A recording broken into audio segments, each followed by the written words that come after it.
Hey, how's it going? Tonight, we're going to be continuing with this bed we made. Maybe we'll be finishing it up tonight. Not sure. We'll just see how it goes. I know this game is only about 4 to 6 hours long, so we'll see how far we get. When we left off, nobody had been murdered, and so that was a little disappointing in this murder mystery. 2 hours in and nobody's dead yet. Nobody's dead. So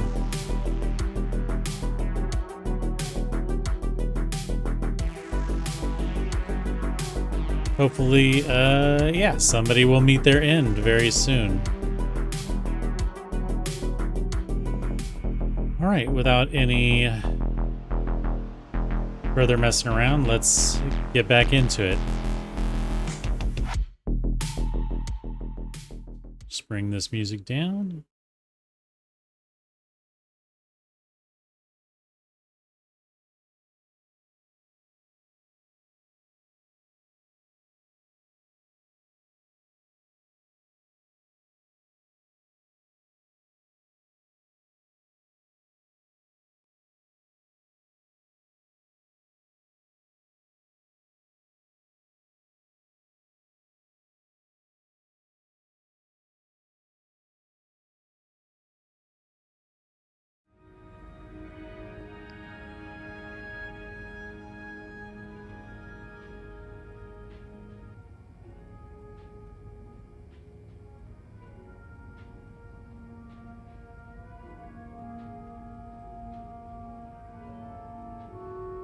I bet I'll find the answers about Mr. Morgan's stalking in room 509.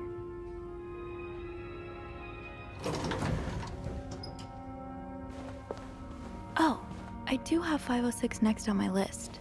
Should I pop in before checking out 509?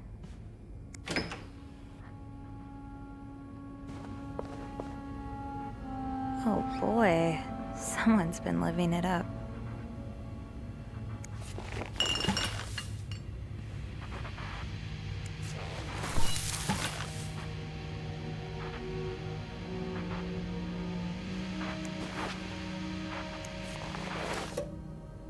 Not getting any reception.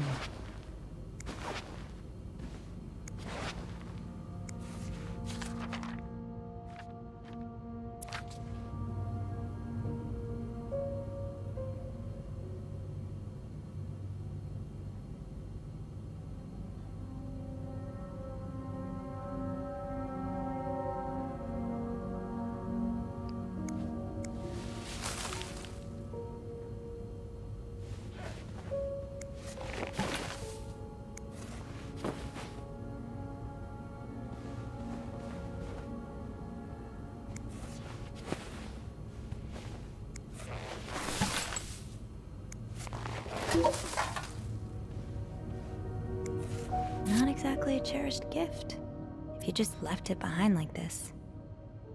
Oh, they've already checked out, I guess. And I'm not going home without a prize, says the card. Dear my beloved Leanne, much as I would have loved to spend this Valentine's Day with a woman who's about to become my Mrs. Hubert, I'll happily make do with the lifetime of Valentine's Days awaiting us. Enjoy your week in Montreal. I'll be eagerly awaiting your return and the start of our new life together. Love, Gregory. P.S. Don't let Simone rope you into anything crazy. Tell her I need my bride back in one piece.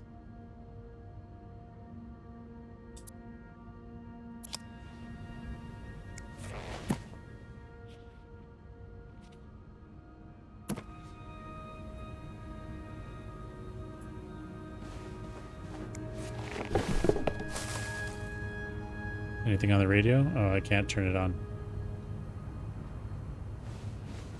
I don't think I looked in this drawer here.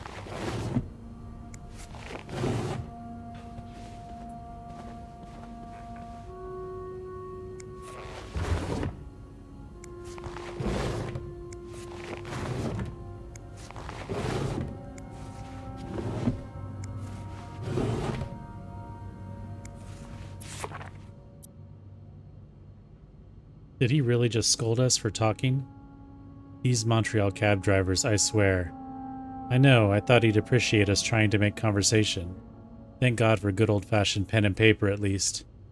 Yeah, it takes me back. At least Sister Gabrielle isn't here to confiscate them anymore. So like I was saying, are you ready for your week-long bridal shower, Mrs. Hubert? Stop it, Simone. I'm not Mrs. until we walk down the aisle, and this week is for thinking about anything but that. That's right. We're making the most of this week before I lose you to the jaws of married life. I would never. I won't be another Andrea, I promise. Who's Andrea? Leanne, he's going to kick us out if you keep making me laugh. The Montreal Tourism Association, 1957-1958, there at the bottom. Discover historic and gay Montreal. There's some subtext there. I get the feeling that Leanne and Simone have something going on, and Leanne's got cold feet about going down the aisle. Guess I should throw this away since it seems like they're already checked out, which I should throw the other thing away too, I guess.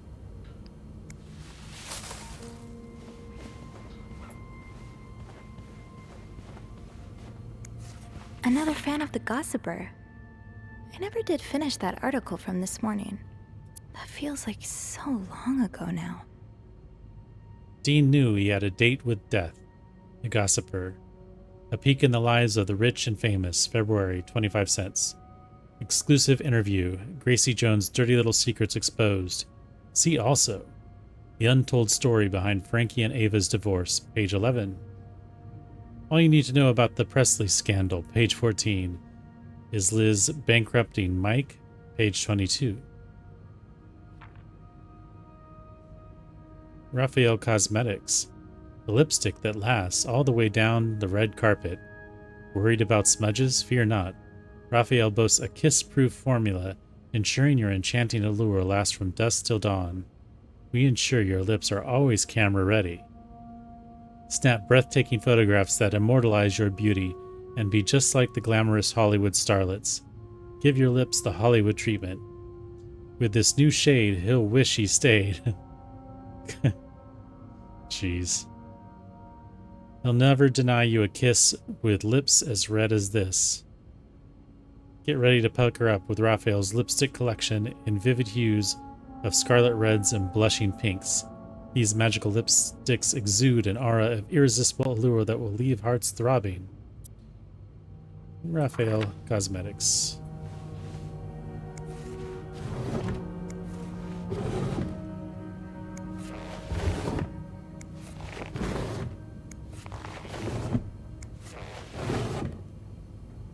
Let's see. Oh no. Oh, that's not good.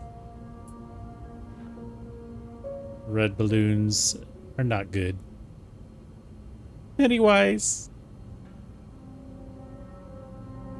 Where's Pennywise at?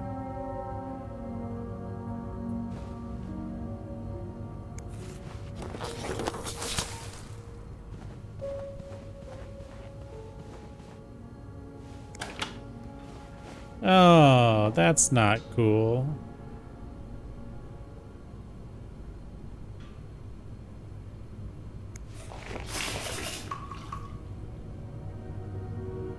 Sorry for the mess.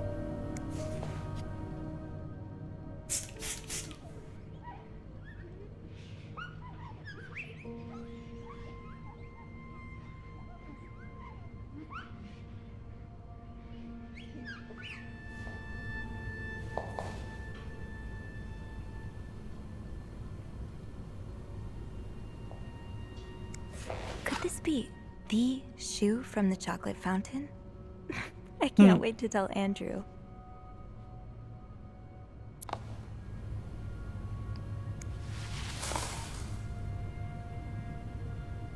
Just gonna leave this stuff on the floor there.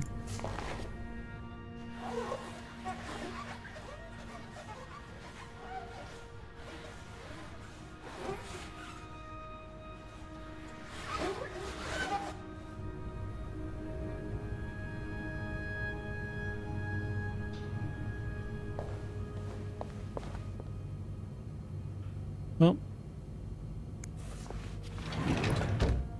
I'd say that's it for 506.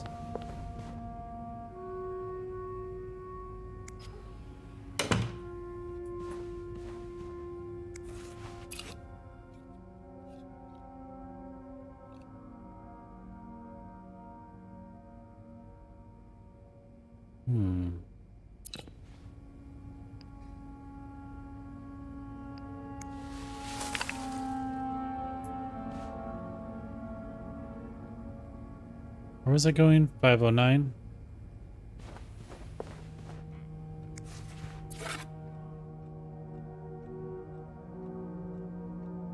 So 507.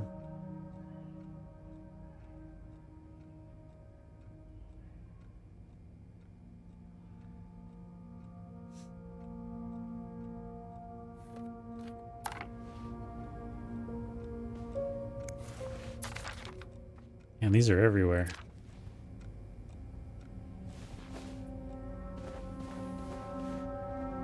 That's 509. What's over here?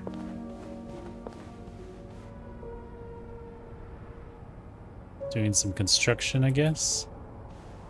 Oh man. I would hate that. I am not a fan of snow.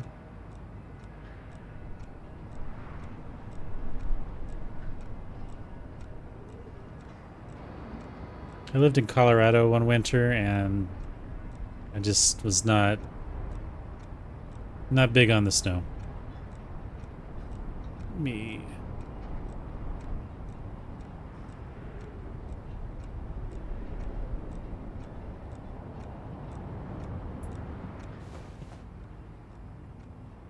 Makes me think of The Shining, though.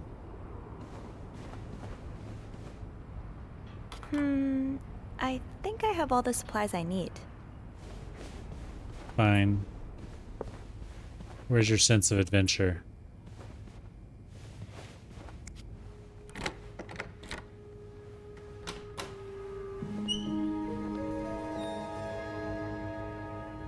This room looks bigger. Guess not.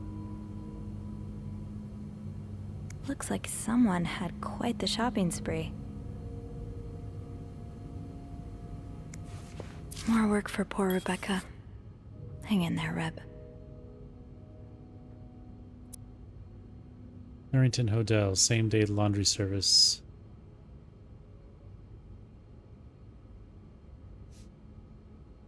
One tuxedo, one pair of pants, 2 shirts, 1 tie.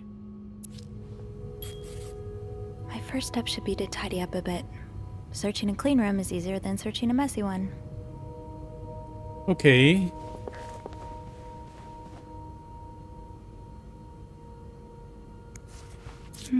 What were you apologizing for? And were you forgiven?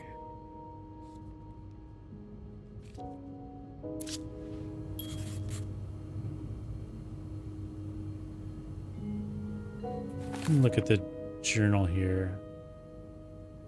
Suite life. Room 509 is one of our suites, and Marcella and Hector Cruz have certainly made it feel quite lived in. There's a lot to look through, so I'd better get started. The answers I'm looking for might not be readily apparent, but when in doubt, clean. I'm sure something will come up.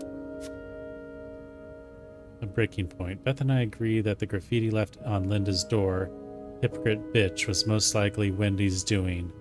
I hate to say it, but Linda's given her enough cause after all. Weeping Wendy. Wendy's not doing so well. She's holed herself up in the bathroom, sobbing her heart out. I tried to comfort her and offered her a listening ear. If she ever needs it, I don't know how much it helped, but at least she knows she's not alone. Goodness, Linda keeps a master key in the locker room. In case any of us ever misplaces our own set, I can now unlock room 509. Hopefully, I'll find some answers in there.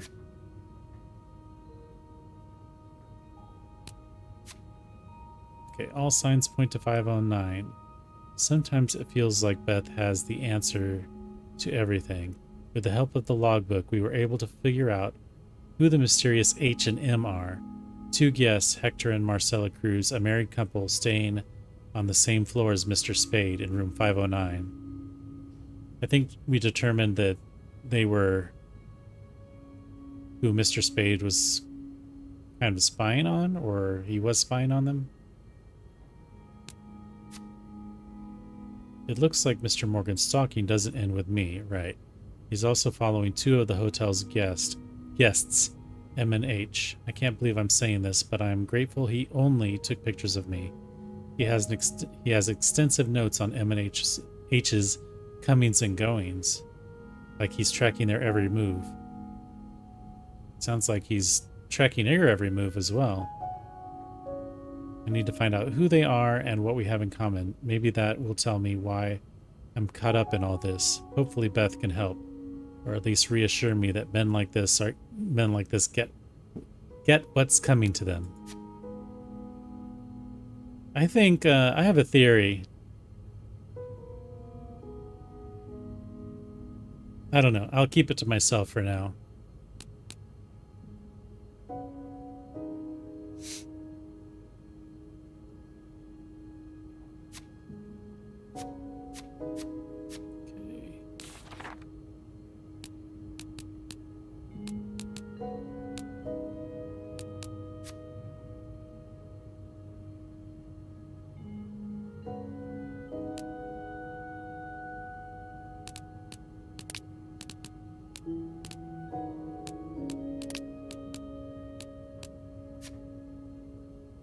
Paul Morgan. Now we have a picture of him.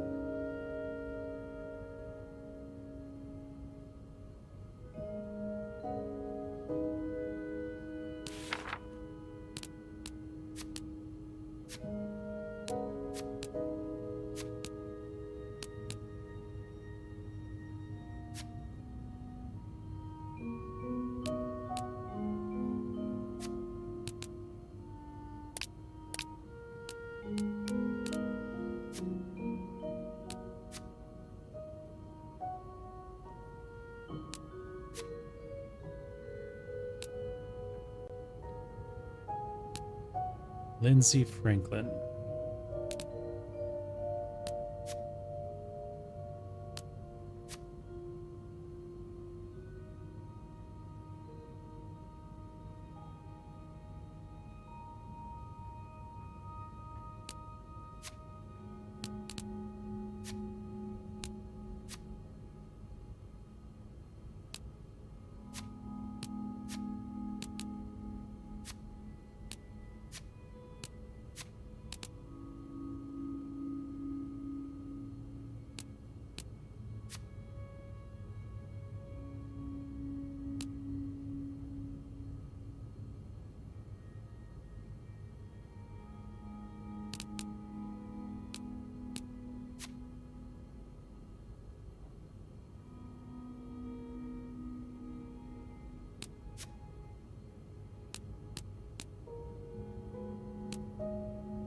Yeah, the gun looked like a Luger, like a German gun.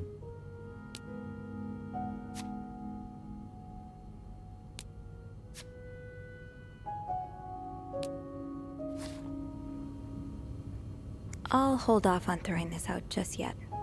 The food's practically untouched.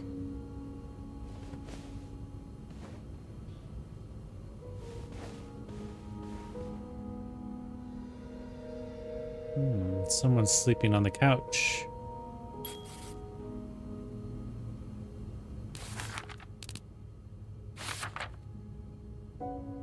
One half of the cruises seems to have made their own sleeping arrangements on the room's couch. Whether that was voluntary or at the demand of the other is unclear.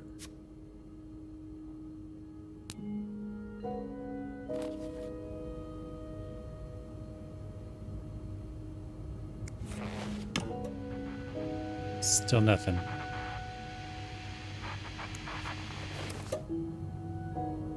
What is that on top of there? Hairpins?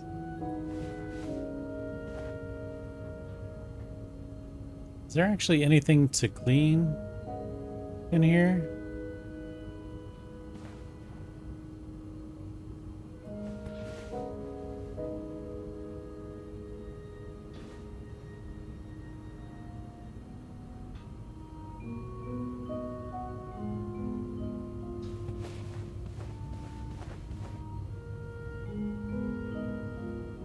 Okay, just snooping, I guess.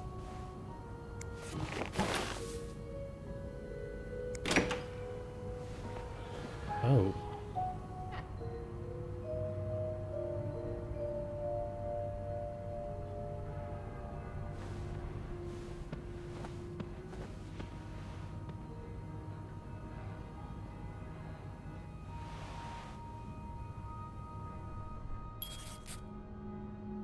Combination lock. Wait, there's something sticking out of the case. Mrs. Cruz got her personal information stolen. Is Mr. Morgan behind it? Bernie and Wiseman, 969 Christopher Street, Greenwich, New York, October 16th, 1957. Dear Mrs. Cruz, we wish to apologize on behalf of our company for the privacy breach that occurred on the 25th of September, and thank you for calling it to our attention. We are currently investigating the breach and trying to understand how this individual was able to obtain your personal information. Rest assured that we will put measures in place to make sure the situation does not repeat itself. Your privacy is and always will be one of our top priorities. Sincerely, Harold Fernie and John Weissman.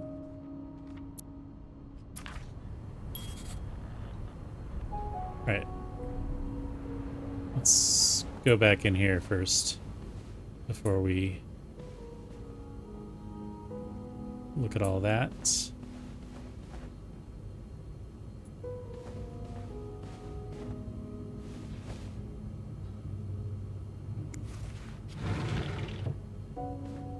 No combination, no entry.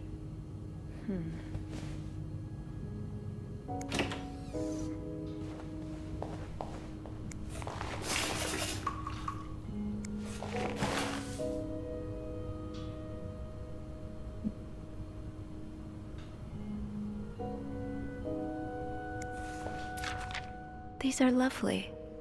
I wish you'd had more confidence in yourself. Bunch of crossed out lines of what?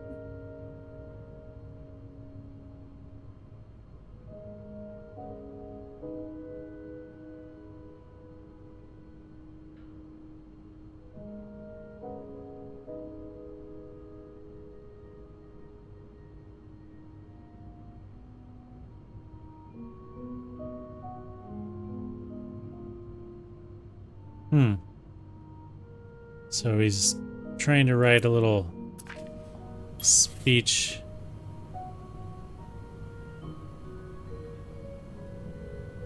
to convince her to have a kid. Looks like someone tore that note apart, but I'm missing some pieces. I can't make out what's written. Maybe I'll find more of those torn paper pieces if I keep cleaning the room.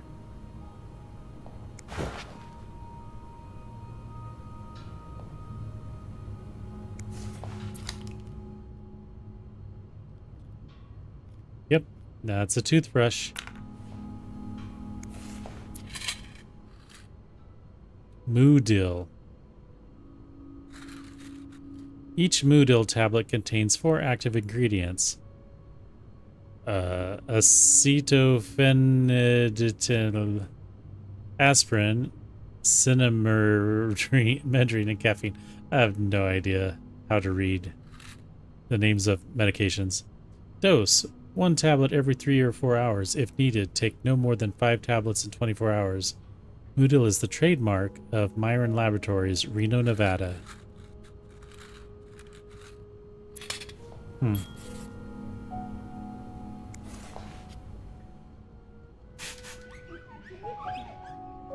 Wonder what all this is.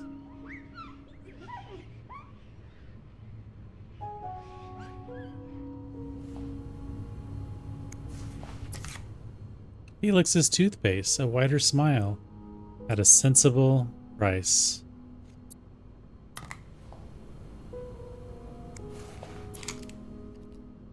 That's another toothbrush.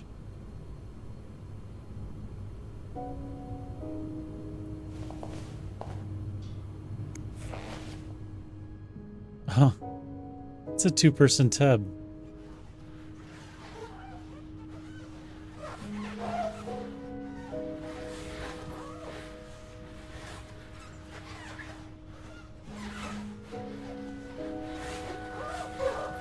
Yes. That's pretty much everything. Anything else in here?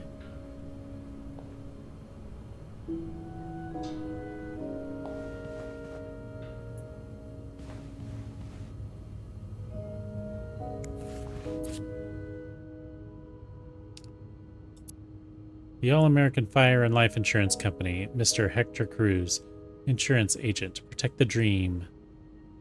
Phone Hyatt 27171, 300 West 6th Street, Austin, Texas. Ooh, he has a whole bunch of them.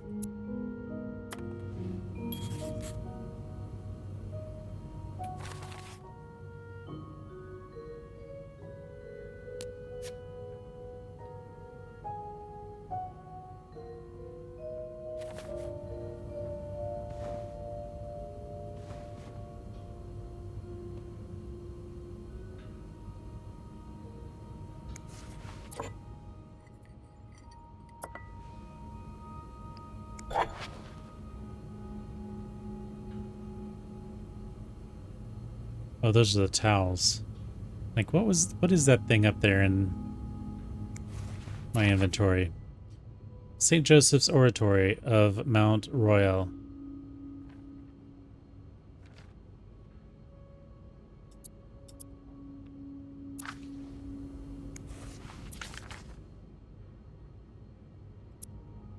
Expenses, Montreal vacation, $213.58. Taxi, $225. Hotel restaurant, $775. Total $10. See if there's anything.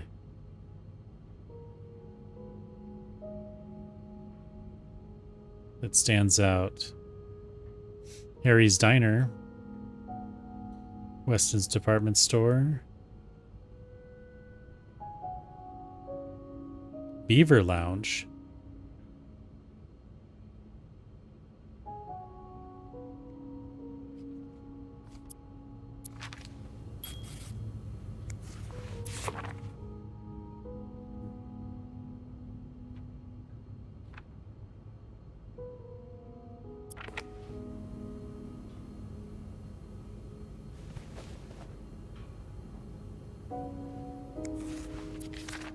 This person looking for you back in Texas, was he really just a coworker? Dear son, I cannot believe you decided to renew your vows so far away from the family. Your father and I are very disappointed, and so are your sisters. Montreal, what a strange destination. I would not be surprised if this was another one of your wife's ideas. I met Luciana in town yesterday. She has 5 children, 3 boys, 2 girls, and is pregnant with her 6th. Juan has just bought them that nice house on the corner of Prado and Ramos. Imagine if you had married her like you were supposed to. You would have your own family by now. Yesterday I drove by your home to get the mail. As I was leaving, I met a man who was looking for you. I think he is one of your colleagues from work, but I'm not sure. I told him you were in Montreal and would be back next week. When do you come back exactly? I hope you can be there for your uncle's birthday party on Friday. I will make your favorite cake. Your mother. Actually, I didn't look at the back.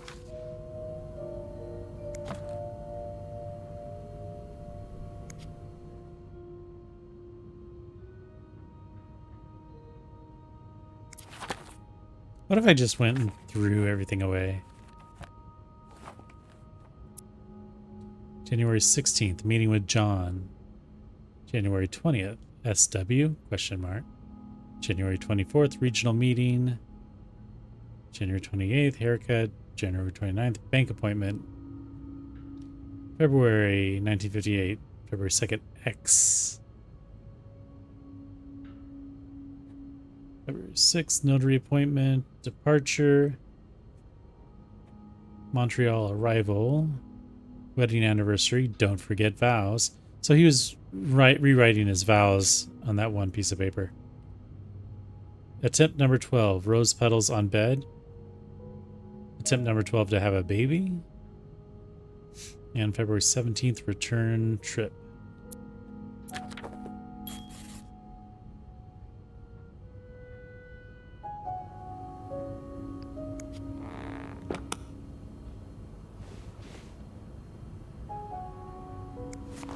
Wow. You look like a couple out of a magazine.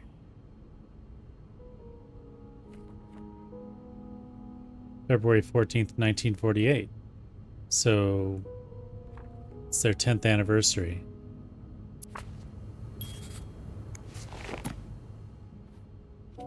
Another Bible.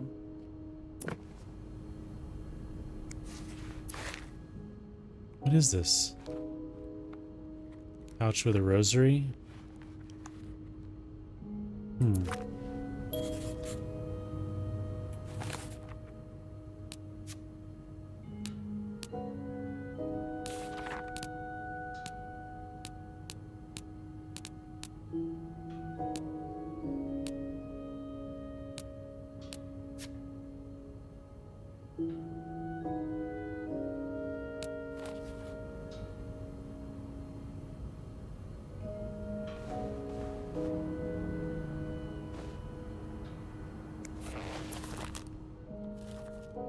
It's the same paper.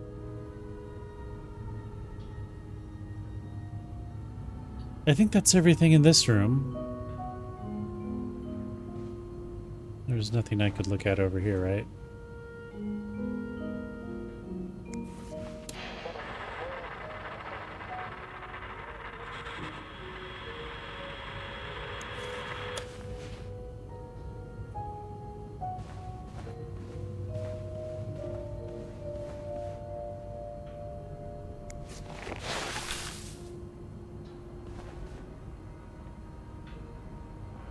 Locked. It looks like the code is made up of 4 letters. Letters.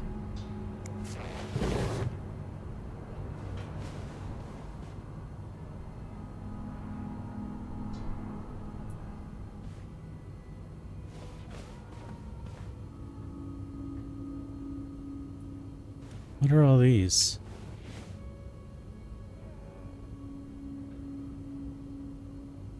Oh, hair curlers.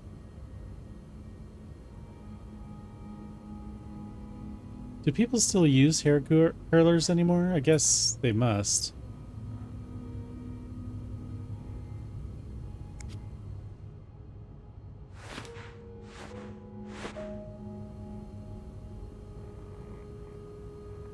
So I can't replace the other pillow?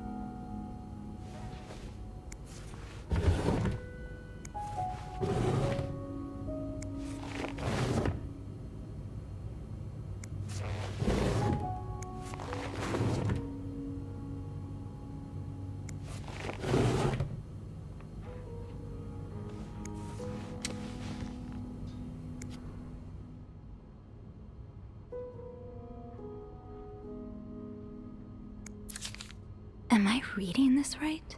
The account's been emptied. Hmm.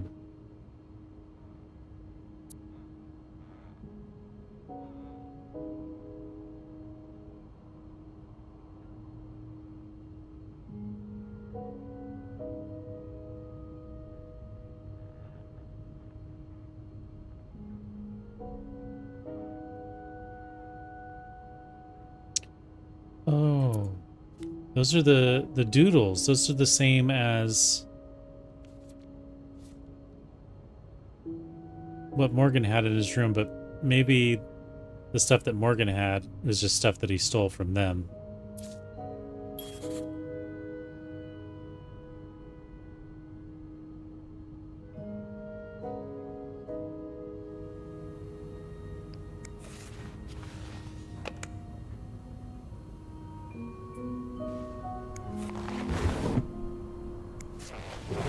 What was that? Is that a Lysol brand disinfectant? How to make solutions?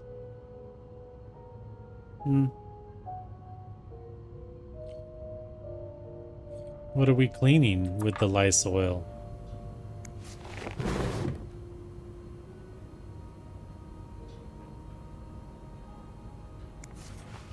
This looks right up Andrew's alley. I wonder if he's read this one.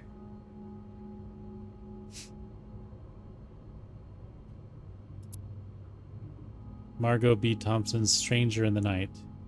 She thought she was tracking a killer, but the killer was tracking her instead.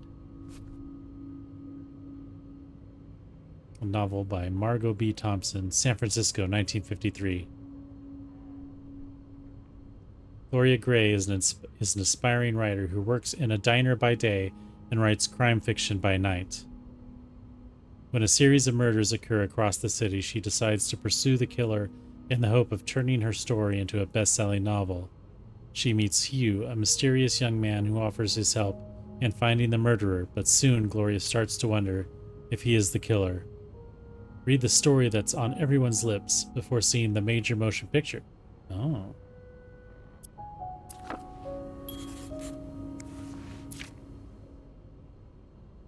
Pills provide birth control. BC.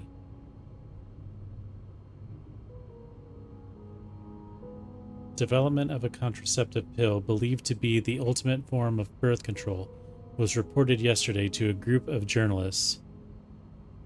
What does the NT mean? The pill was tested among 218 women.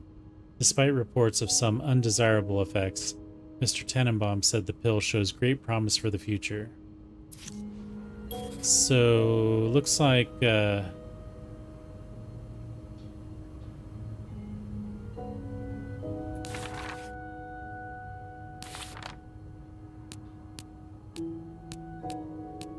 looks like Marcella maybe doesn't want to have any children.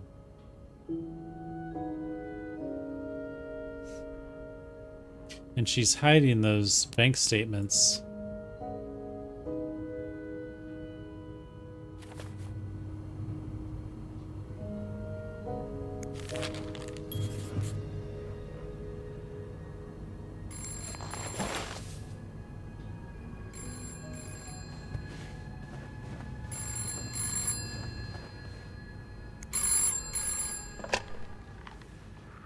Hello?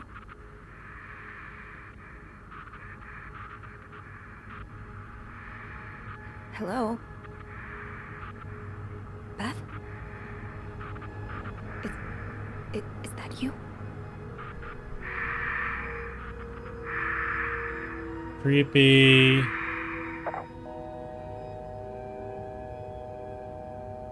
Stranger danger.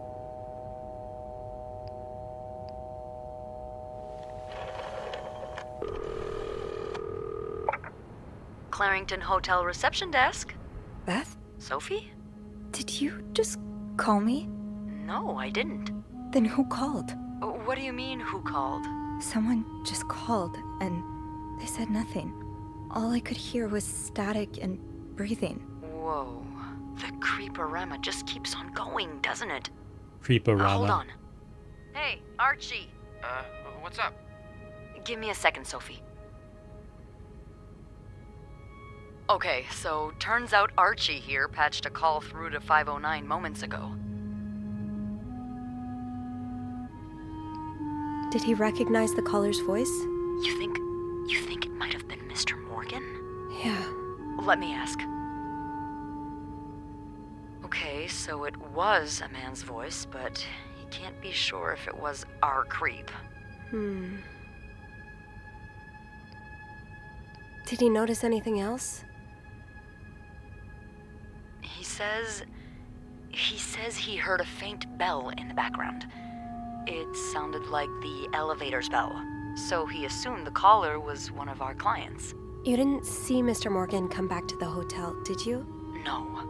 I understand why you're creeped out, but I don't see how he could possibly know you're in 509. I didn't say a word to anyone. Unless he's watching. I know you didn't. Can you ask Andrew not to patch any calls here for a while? Trust me, I will. Thanks. I haven't had time to check all of 509 yet, so I better get back to it. Oh, before you go, I have some more info for you. I was going over the Shoot. details of our little mystery when I remembered something. About this morning. What is it? I saw Mrs. Cruz rush out of the hotel, all by her lonesome, not too long after Mr. Morgan knocked over that vase in the lobby. Really? Do you know what time it was exactly? I think Mr. Morgan left around 10, so I'm guessing between then and 10:05. What? I remember hearing a loud noise on the 5th floor right around that time. Like a door slamming really hard. Do you think it was her? Maybe. Did you notice anything weird about her? You mean, other than the fact that she was walking straight into a snowstorm? That's Yeah. pretty weird. Well, I've only ever seen her with her husband.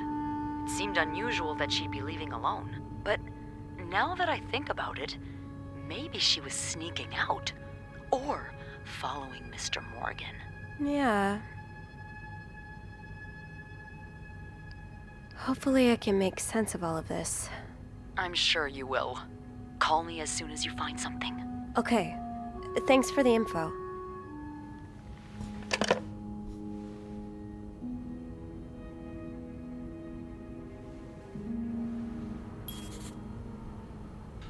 All right, how do I...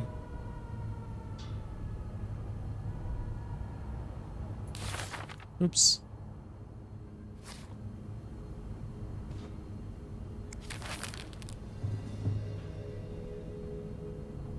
All right, I've got 3 pieces of a note.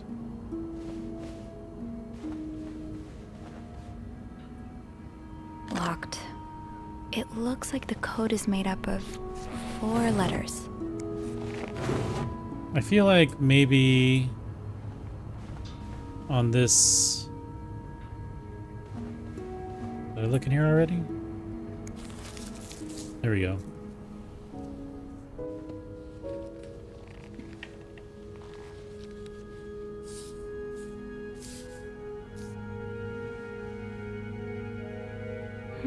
Do I get to put the puzzle together? Ooh, cool. Start with the corners.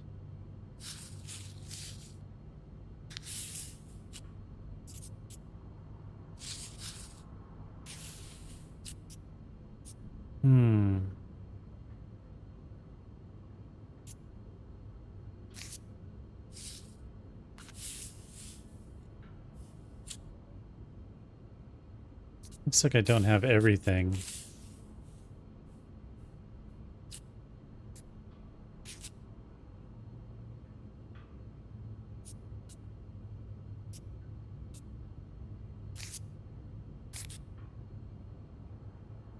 Can I not rotate this? I guess it...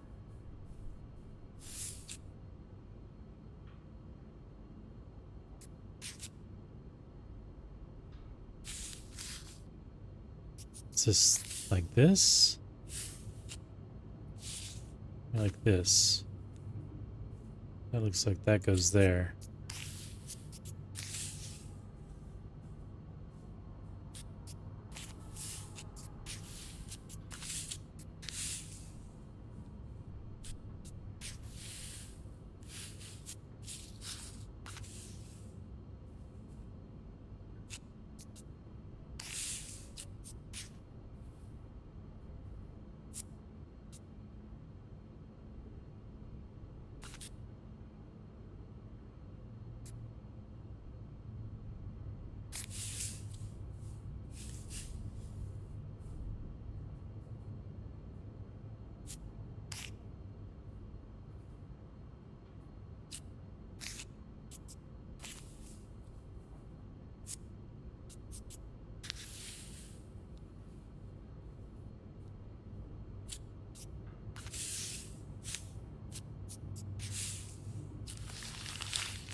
It's some kind of code.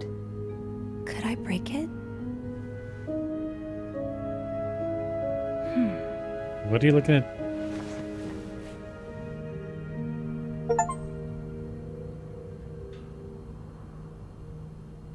I should keep an eye out for those symbols.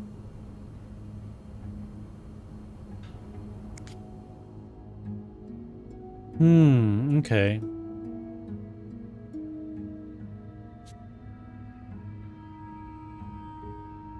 Well, I know that some of them were in the stuff that Morgan had, so I wonder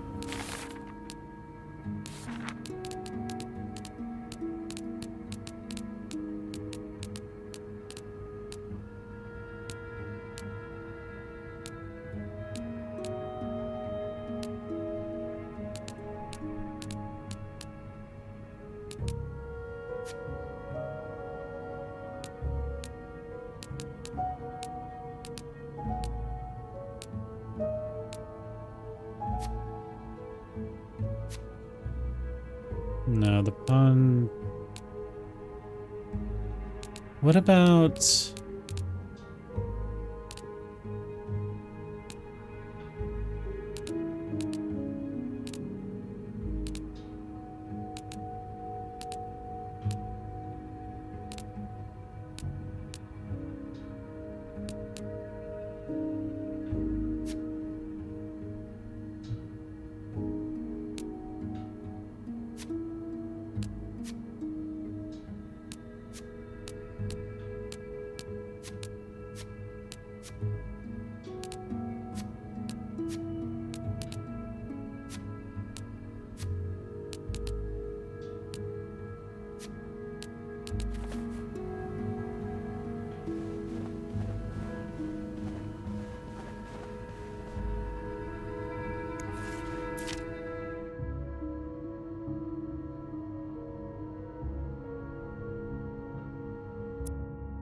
More of these symbols.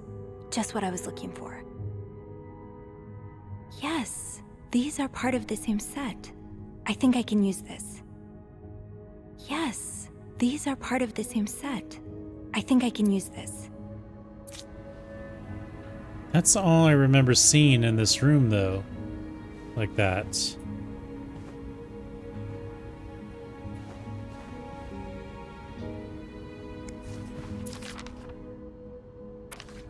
Oops. Oh, these symbols match some of the ones on the torn message. That's one of the symbols.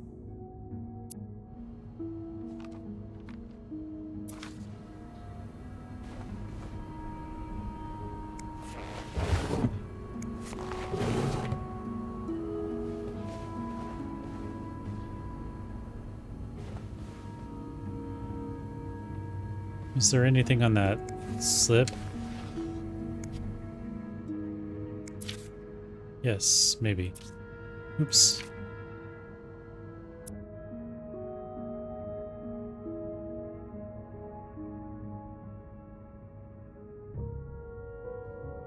These are definitely the symbols. There we go. I'll have to remember these.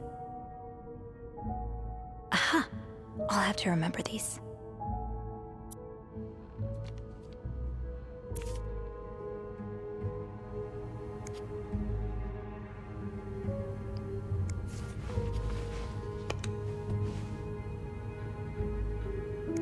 There's nothing on the book, right?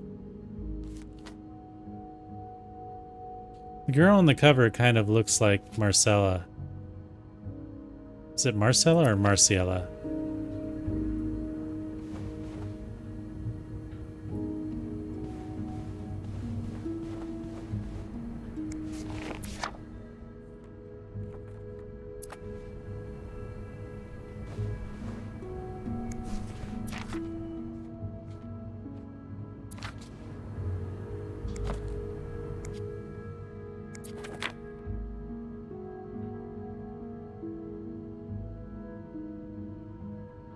I think this is Hector. Hector's not Marciella's.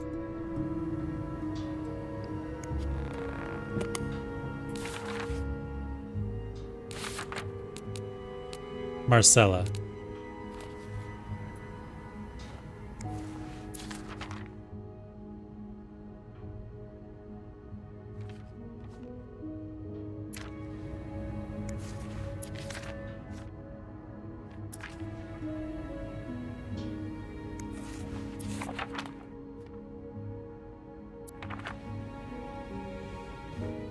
Let's see what I've... Whoops. Come on.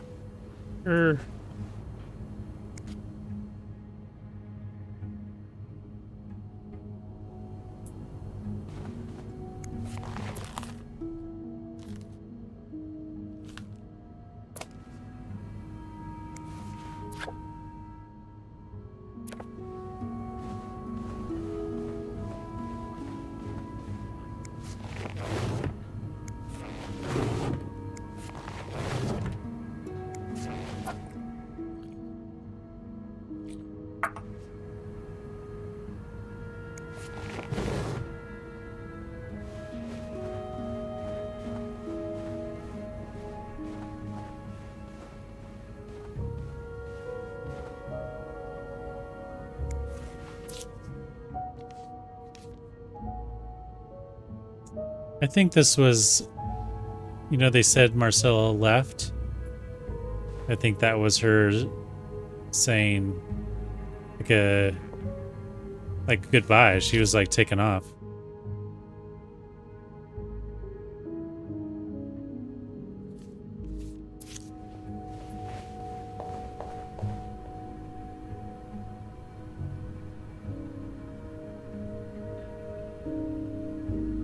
Wonder what she was decoding.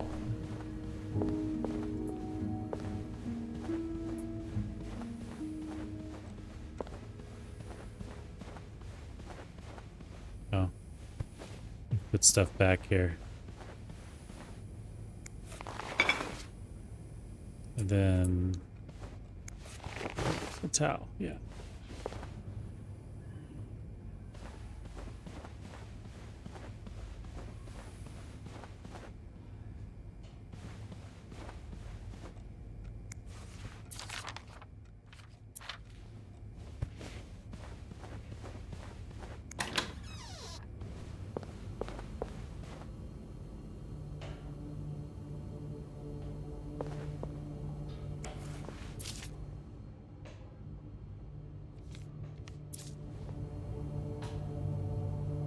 Maybe he kidnapped her. I feel like that writing is similar.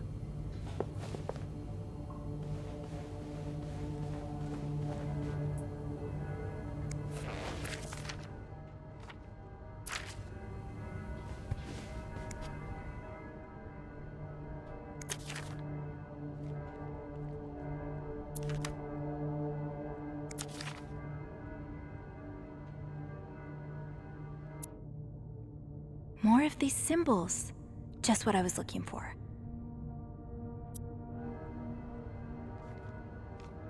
Is that everything?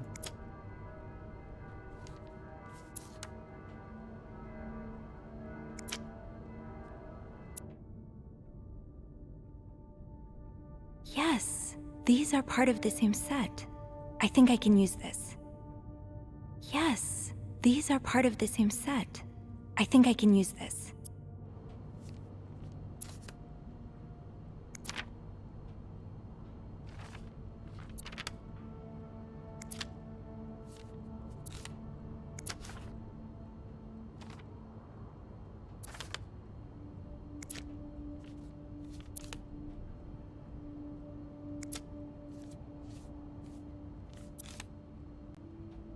I think that's everything.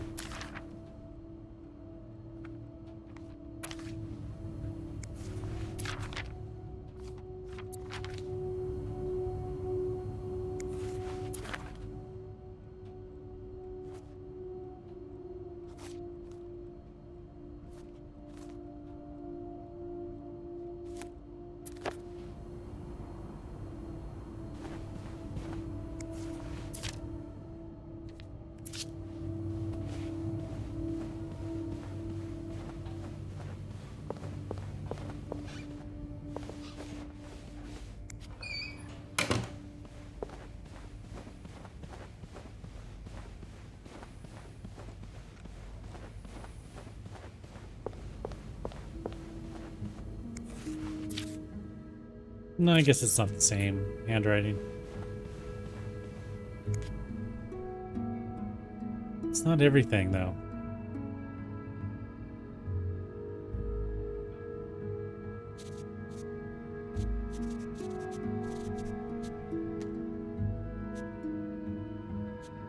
Oh, I see.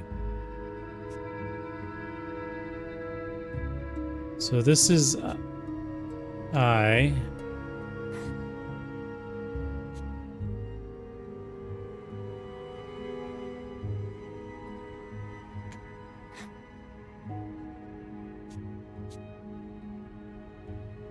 Oh, I see. It's filling in the ones I already. This is L.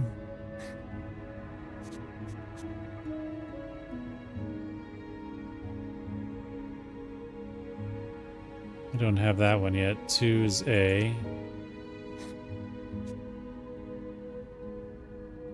This is V.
I wonder if it'll let me guess.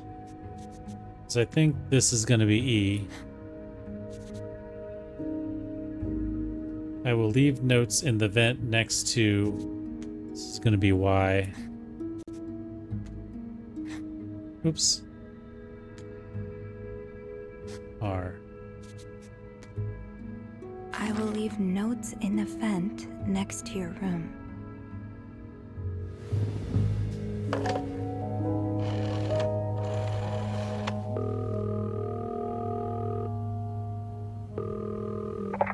Clarington Hotel reception desk, Beth Yes. speaking. Hey, Beth. It's me. Hey, so how did the snooping go? Find anything? I did. I found a message written in strange symbols. A kind of secret code. A secret code? Well, spill the beans. What did it say? I will leave notes in the vent next to your room. In the vent? Who the hell does that? I don't know, but whoever the message was intended for went through a lot of trouble to hide it. It was torn in a dozen pieces and scattered in 3 different trash cans. So the Cruises are keeping secrets from each other. Do you think one of them's having an affair?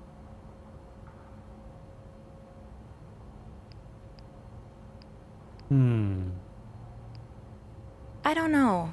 It really looks like blackmail. Blackmail? What makes you say that? I found a bank statement belonging to Mrs. Cruz. Her account was emptied very recently. Ooh, that's interesting.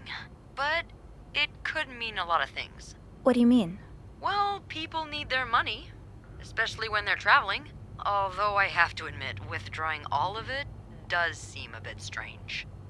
Is that all you've got to back your theory? I also found a letter from some sort of company, Fernie and Weissman. It mentions a security breach. Targeting the Cruises? Just the wife. It seems some of her private information was stolen by someone. A large withdrawal and a security breach? That can't be a coincidence. Maybe they got something on Mrs. Cruz. Something so bad she had to empty her bank account just to shut them up. Yeah, that's what I'm thinking. I see it, yeah. It could be blackmail for sure. Do you think Mr. Morgan's the blackmailer?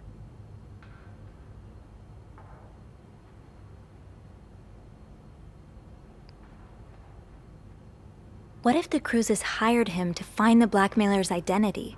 Well, if that's the case, he's pretty lousy at it. I mean, he's taking pictures of them, stalking them. I'd call that following the wrong target. Maybe he hopes to catch the blackmailer the next time he gets in touch with them. Maybe. I'll go have a look at the vent that's mentioned in the message, just to be sure we're on the right track. Yeah, good idea, Bean. I'm about to go on break, so if you need my help again, just ask Andrew to patch you through to the break room. All right. Enjoy your break. Oh, I will.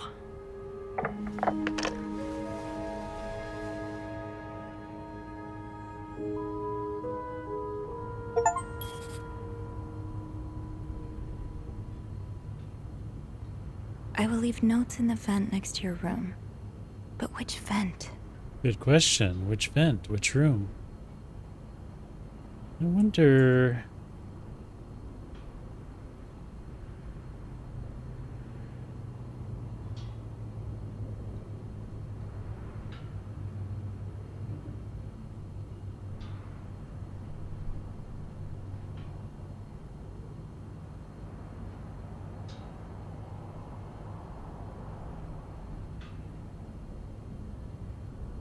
I wonder if there's a way to set some kind of an alert on the chat.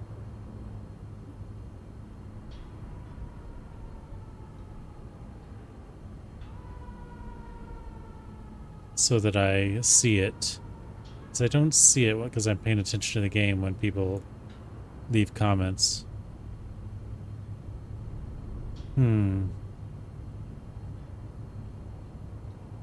Just have to train myself to keep looking over there. Okay. The vent next to your room. Well, let's see what rooms have vents next to them, I guess.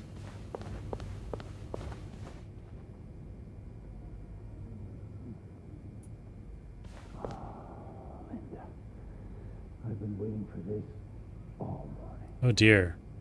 You did too. Should I walk in on him? Now's probably not a good time to disturb Bernard. Ah, Hear anything? What do you mean? You didn't happen to go to the woman's locker room, did you? No. Why on earth would I go there? I should say. Oh, never mind.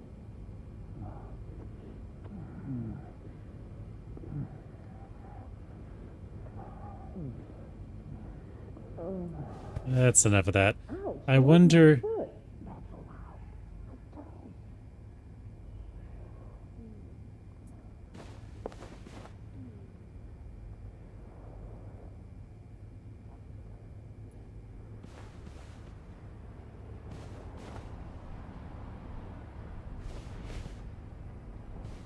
wonder what's in here. Oh, that's the stairs. Blocking the stairs seems dangerous. I What if the agree. elevator breaks down again? Foreshadowing.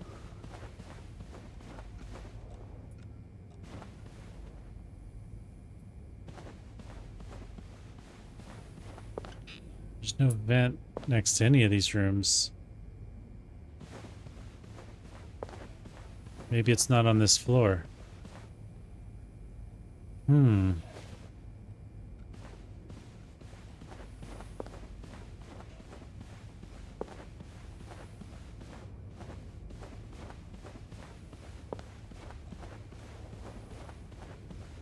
I'll close this door. Unless... there's a vent next to... The message said next to your room. So it has to be a vent in the corridor. Okay.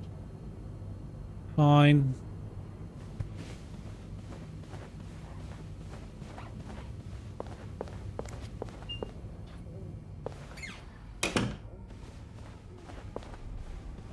We're sure this... Oh. I guess this is the vent.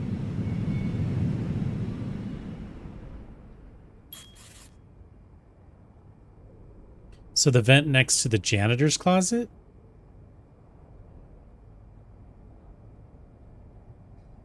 Can't open these without a screwdriver.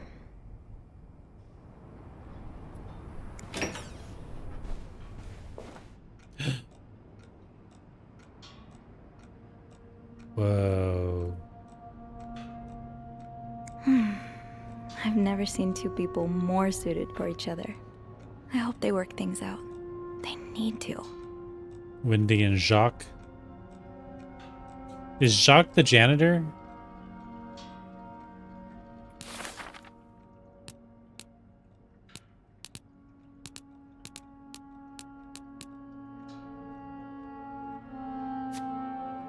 Jacques is one. No, he's a bellboy. Who's the janitor? Eugene.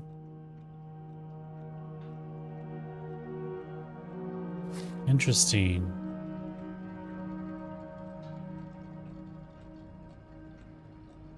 Switch?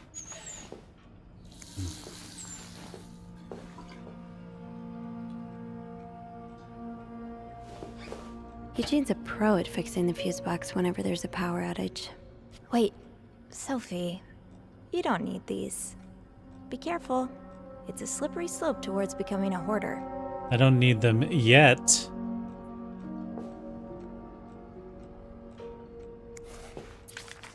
Oh, Eugene. I had no idea. Dear Eugene, a friend of mine has heard from her hairdresser, who's heard from her sister-in-law, who works as a secretary to the mayor. The city plans on building a new mental hospital right next to Clarington. Imagine, Denise could get the care she needs while staying close to home. It's almost too good to be true. I don't dare get my hopes up, but still, I'll keep my ear to the ground and keep you posted as soon as I have more news. Warm wishes, Joyce. Who's Joyce?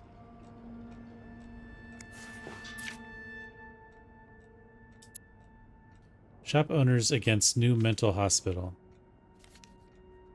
A group of downtown Montreal businessmen and shop owners met with Mayor Sarto Fournier last week to air their grievances concerning the city's recent decision to allow construction of a new mental hospital on Dorchester Boulevard.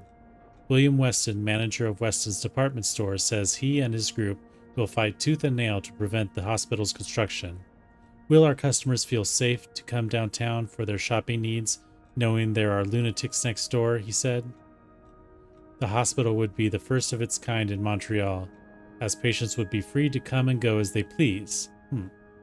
Dr. David Blunt, the young psychiatrist behind the initiative, believes that allowing patients to maintain a connection with the outside world will facilitate their return to society once their treatment is over. And he has William Weston's name circled.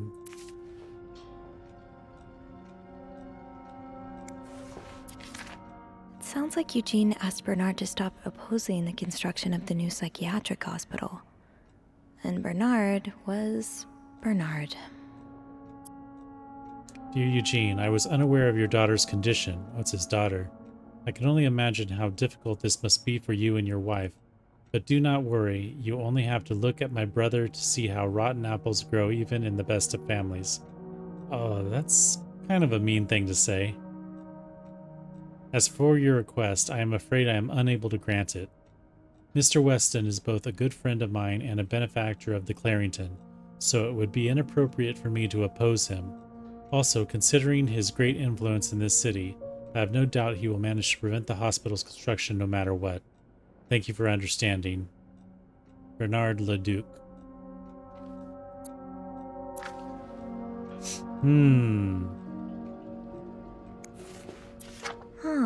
This must be Eugene with his daughter. He looks like a caring father.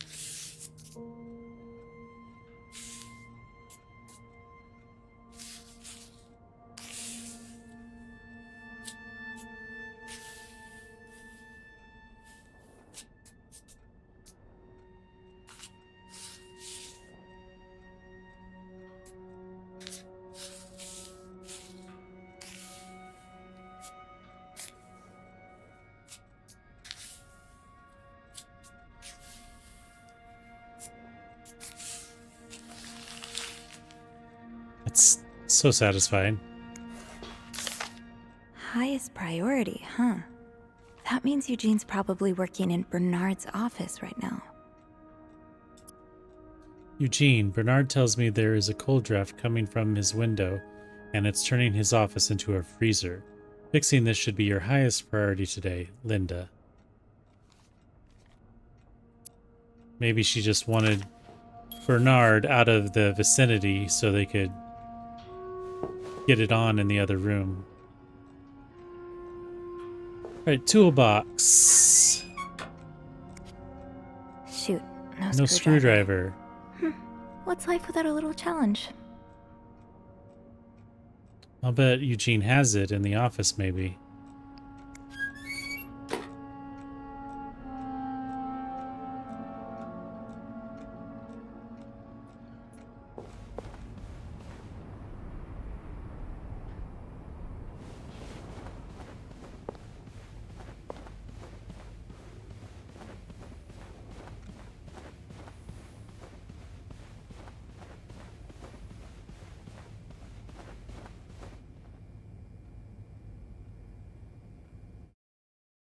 Let me see here.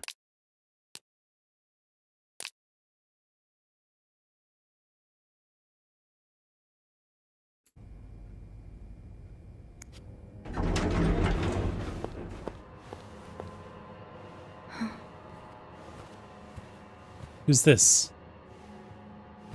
Is that Morgan?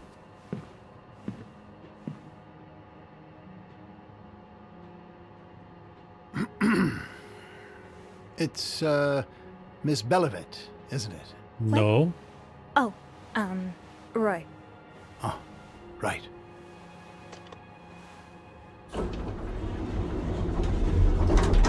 You're the one who took last week off, aren't you? You had to, take care of your sister, I think? Mother. My mother. Is this She's, Bernard? Who is this guy? She's very sick. I think it's Bernard. Well, I hope this doesn't become a recurring thing. I need to know I can count on you. I didn't understand, recognize him sir. from What before. are you doing here, anyway? Are you on break? Yes, I am. Don't take too long. No, I won't.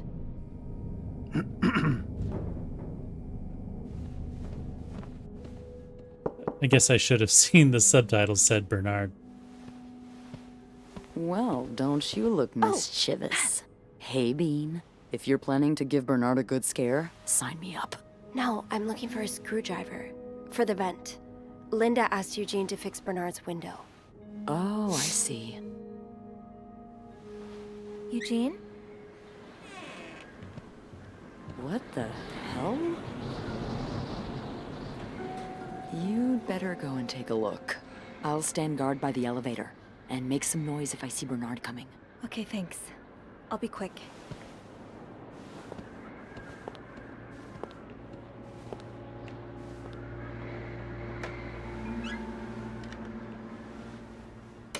He was just in the elevator. Like, where did he go?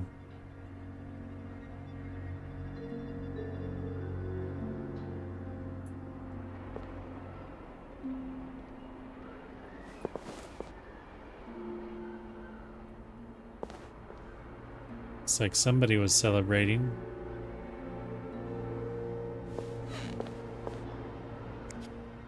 Kinda wish I worked here when Raymond was in charge. Sounds like the hotel was very different back then.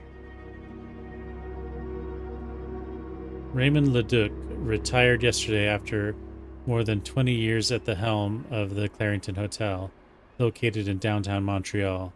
Founded by Leduc's father, Fernand, in 1921, the hotel was one of Montreal's most respected establishments until the Great Depression and Fernand Leduc's death in 1929.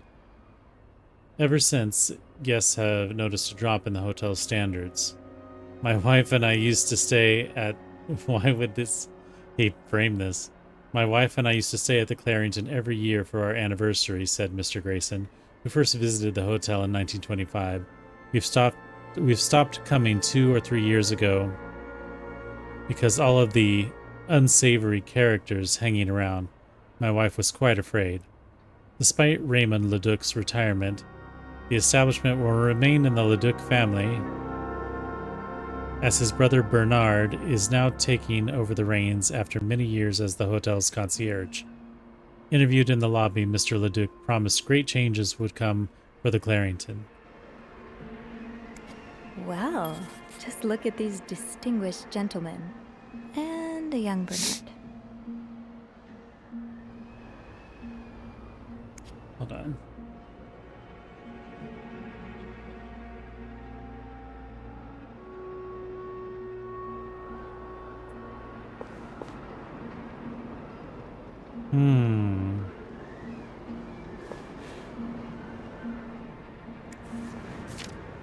This does not look like a nice brotherly check-in. I had no idea things were this bad between Bernard and Raymond. Dear brother, I thank you for your invaluable input, but need I remind you the terms of our agreement? I did my part. I got you out of jail and have ensured the news of your deviant ways would not leak. Huh. Now I expect you to keep your side of the bargain and stay out of my way. You are not in charge of the hotel anymore. Sounds like he blackmailed him into giving up control of the hotel. I have worked relentlessly the last 2 years to return the Clarington to its former glory, a great challenge considering the poor state you left it in. I'm glad Father never got to see how you so shamelessly destroyed his great legacy. As for me, I will be dead too before I listen to a single word of advice from you. You ask I lower our prices, but I can tell you I plan on doing just the opposite. My guests will only be la creme de la creme. your deviant friends can find themselves another place for their sinful debaucheries. Enjoy your retirement. Wow.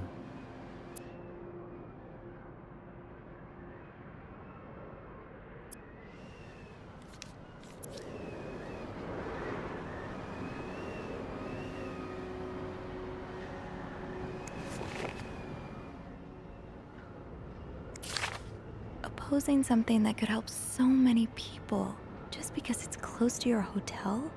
This is ridiculous. Dear Mr. To enter clue selection. Dear Mr. Weston, I would like to thank you again for agreeing to this partnership between the Clarington Hotel and Weston's department store. Thanks to your generous help, renovations are well underway and the hotel has never looked better.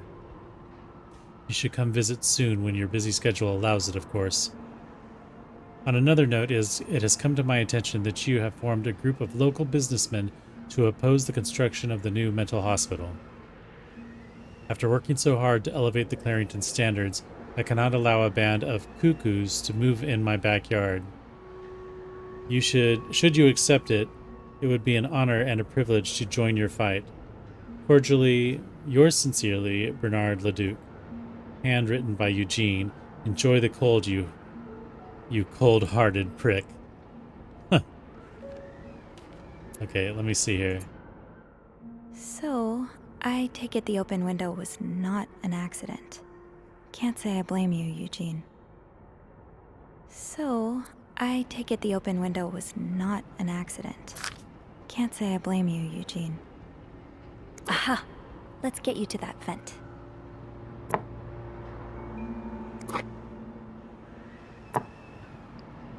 Come on, trying to pick up there. All right, let's go ahead and clean this up.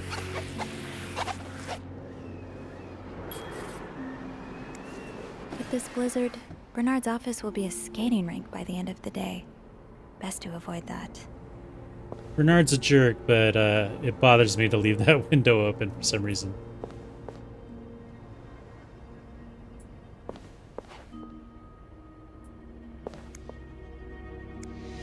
Surely your break is over by now. Uh-oh. No, it's not. I came by here not too long ago, and Andrew was already covering for you. That's because I was in the ladies' room. That's no excuse to... It's my time of the month. Nah, You're married. That aren't shuts you? him up. So you know how it is. I have to go more often, and He's married, sometimes I eh? stain the furniture, and So don't he's get me a started cheater. on all the. That's enough details. Miss Belivet, what were you doing in my office? that's not her name. I was simply closing the door. Someone left it ajar. Really? But that doesn't explain what you're doing on this floor. You know very well the cleaning staff isn't supposed to wander around the lobby for no reason. You wouldn't be lying to me, would you, Miss Belivet?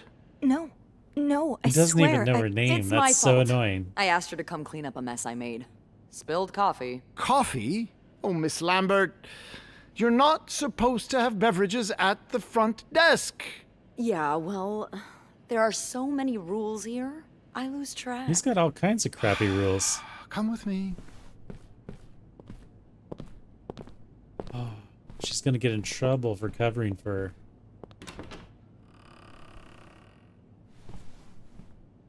Sorry.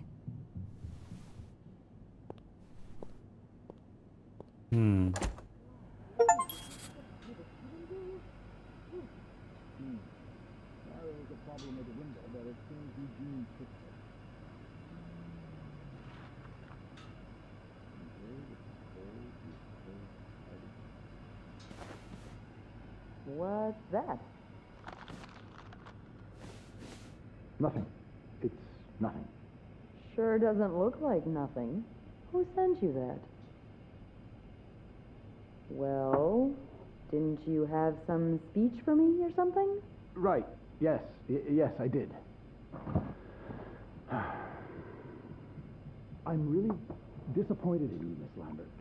When you first started working here, I never would have thought that you had so little decency. Decency's overrated. Personally, I think it gives the lobby a bit of character. Clients love the fact that I embody the désinvolte French woman stereotype. Guests. We call them guests. How many times do I have to repeat it?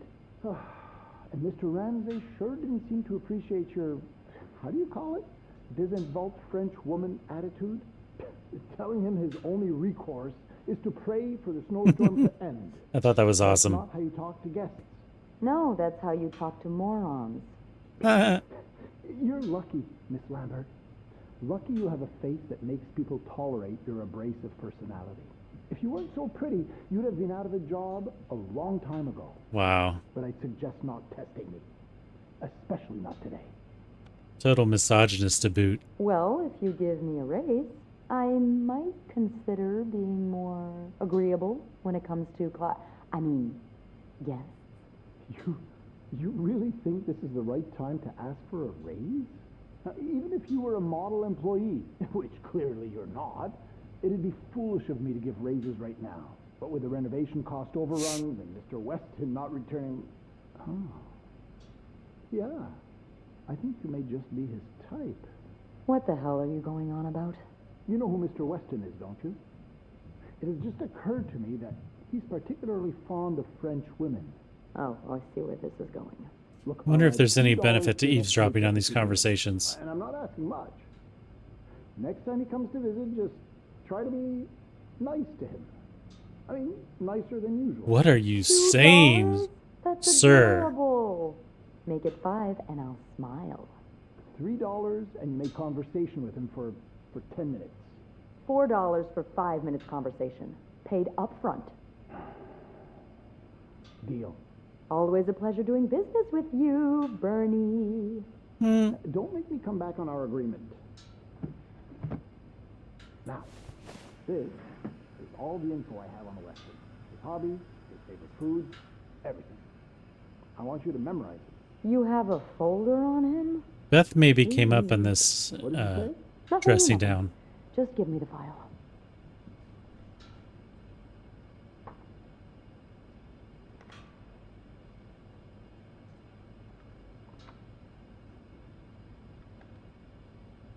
Time to see what secrets that vent is holding. Okay, can't stand here all day. Wait, where am I going?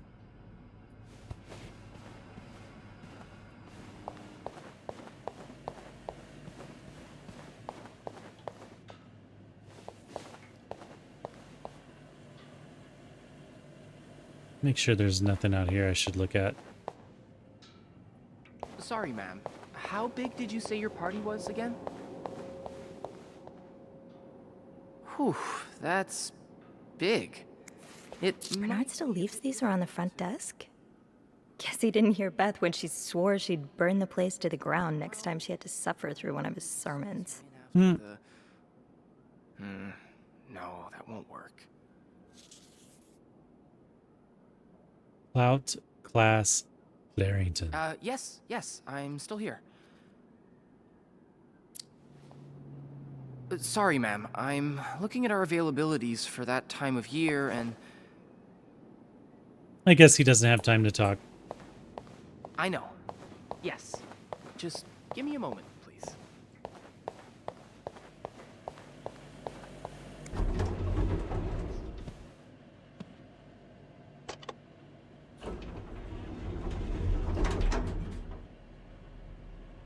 Well, still no one has died.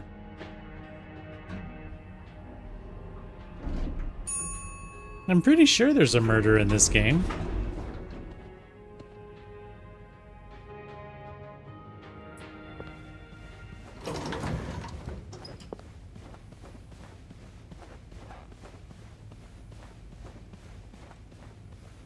Oh, I guess I'm free to disturb room 508 now.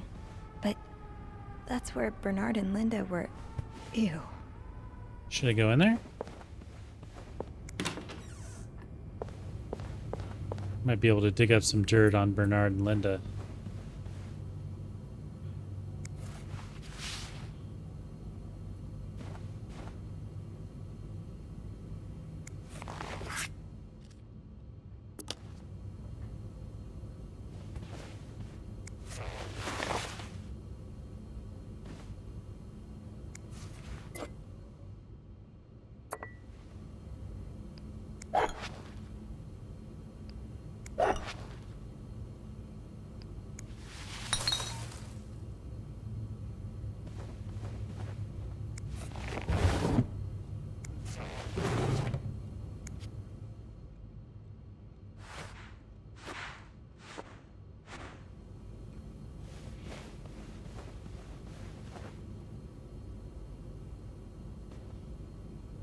I guess there's not really much point to this.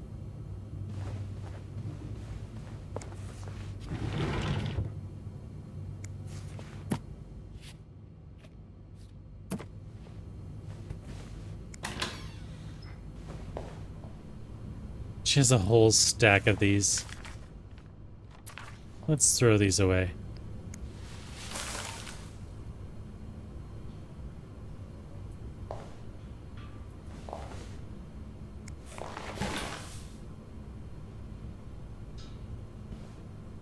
Alright, I guess that's it.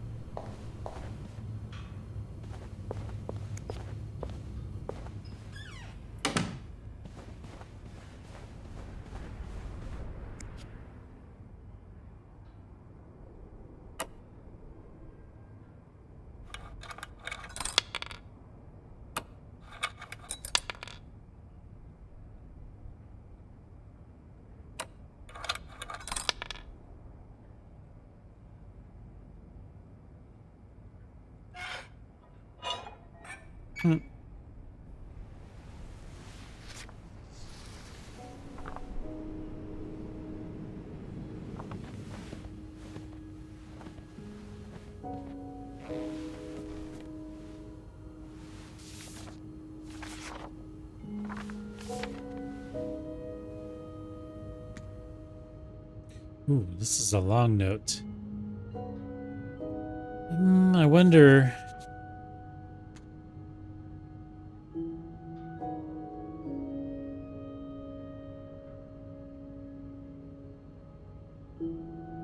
So this is M, and I already know that this is E. This is T.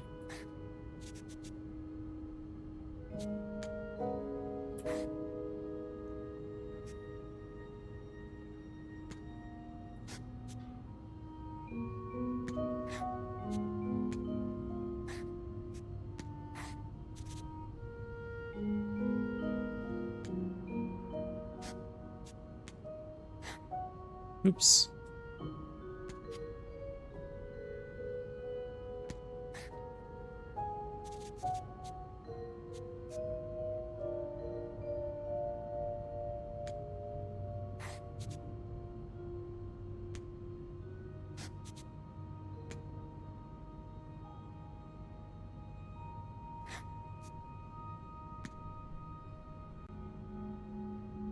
Who's Michael?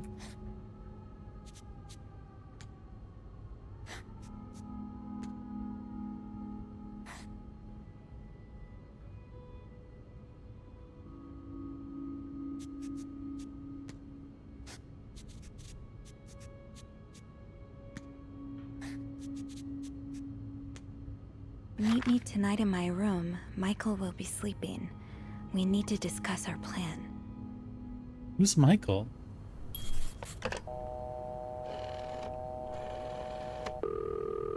I thought his name was Hector. Clarington Hotel reception desk, Beth speaking. It's me. Oh, hello, Bean. Anything new to report? Yeah, but I also wanted to thank you for saving my skin earlier. Oh, you're welcome. I hope I didn't get you into too much trouble. Well, I did get a little sermon from Bernard. Oh, I'm sorry. Oh, don't fuss about it. He mainly complained about my lack of decency and my abrasive personality. So, the usual stuff, you know? He did keep me in there forever, though. So, tell me it was worth it. Tell me you found something good in that vent. I found another message written in secret code. What does it say? Meet me tonight in my room. Michael will be sleeping. We need to discuss our plan. Michael? Who's that? Another husband? I don't know.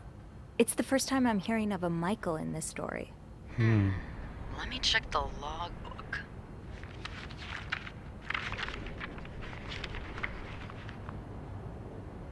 There's a Michael staying in room 507. Mrs. Beaumont's room? But she doesn't have a husband. She's here alone with... Oh, Michael must be her son. I got him some extra blankets the other day so he could build a fort. Could Marcella... That must have been Yes. his yo-yo I threw Never away. mind. So, what's next? I guess I should go have a look at 507, but it's not on my list. There's a do not disturb sign on the door. Well, I could call the room to make sure no one's there. Good idea. Hang on.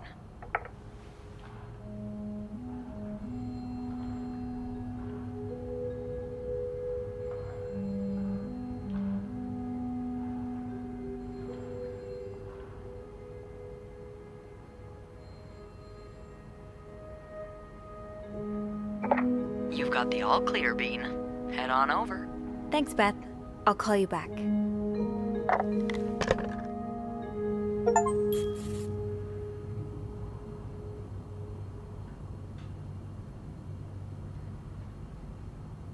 Looks like I'm headed to room 507. Let's do it. Still got a little time left. Doesn't look like we're gonna finish this tonight, but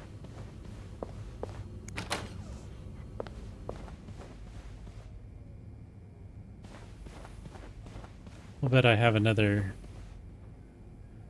couple hours on this maybe. I don't know. Who knows? It says do not disturb though.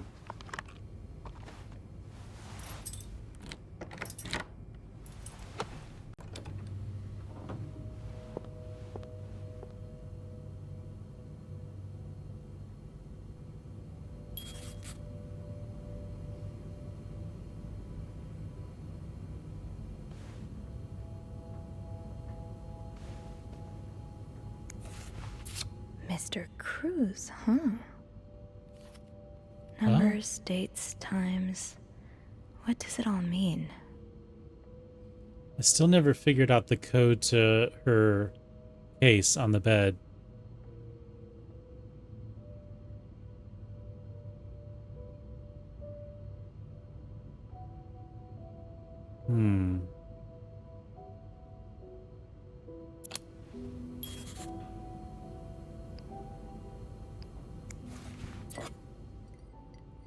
Lipstick. Different shade of lipstick.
Remember when... Oh, wait a minute.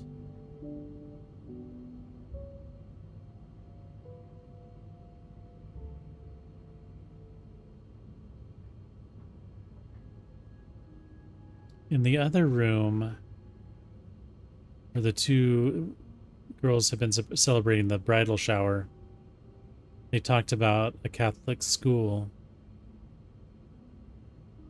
in the note they wrote. I wonder if this is related. You almost look like Marcella.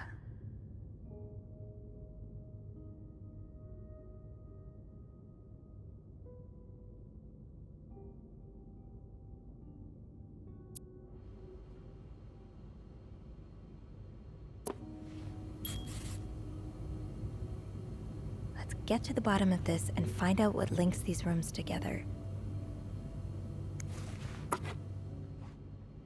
Missing picture.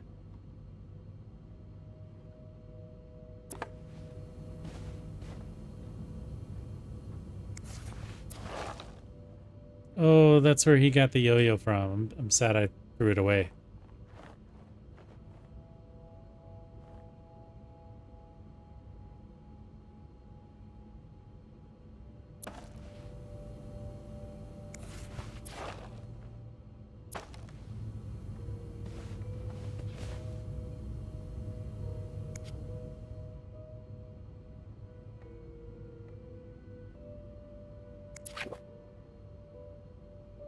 So you were eager to set up a meeting, but didn't want anyone noticing.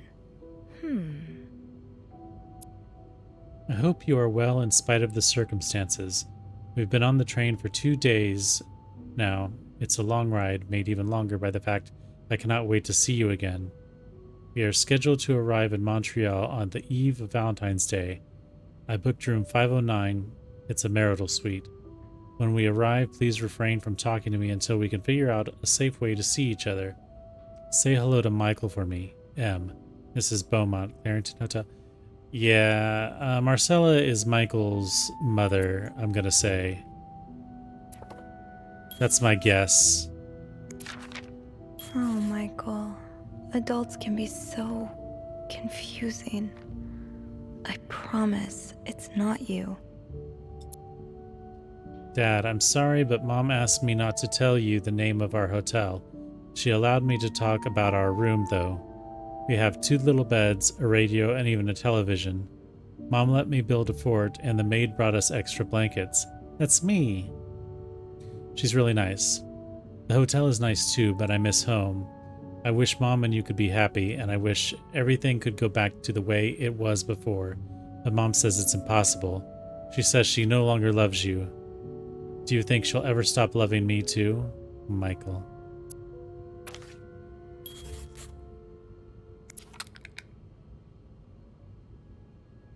Keep battery out, battery chamber.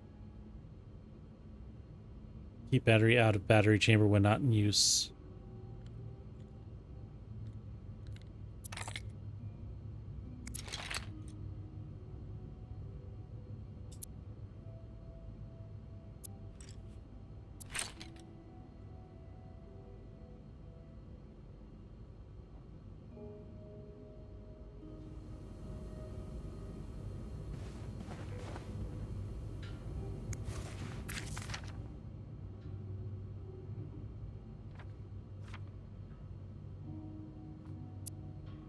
To Anne Bursey. Subject, Michael's withdrawal from school.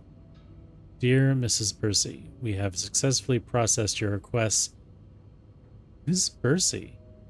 To withdraw your son, I thought her name was Beaumont, Michael Bursey, from his school's schedule and system under the agreement that you will continue his education from home. Following this letter, you will receive the list of books and school materials you need to purchase in order to follow the curriculum from home. A social worker will be in touch to help you understand our milestones so that your son can benefit from our programs from the comfort of his home. Thank you for thinking of your son's education, Director Donald Byron. Catholique de Montréal.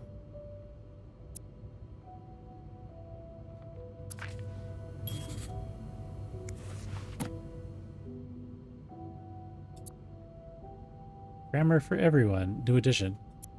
Thank you for translating, Michael. Eh.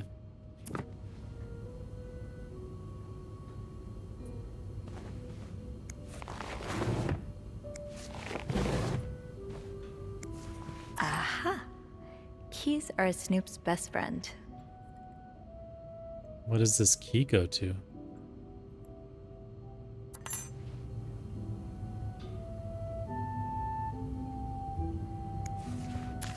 Sounds like this is from your school days, but the name of the sender is smudged.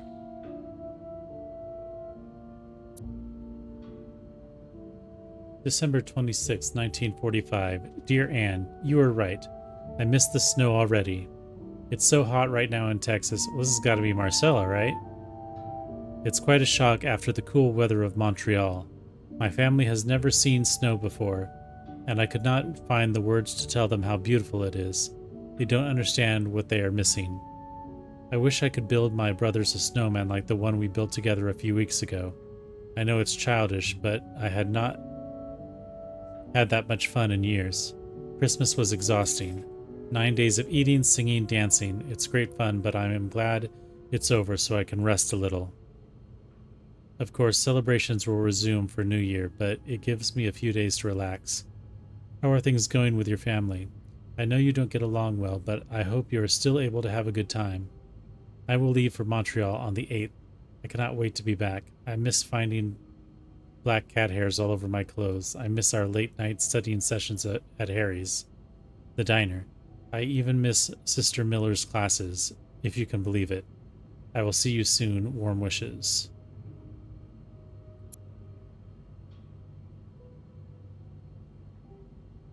It won't let me inspect closer, but that could say Marcella on it.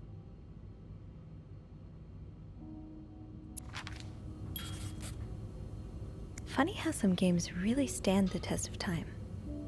I used to play this with Mom all the time. Snakes? Funny how some games really stand the test of time. I used to play this with Mom all the time.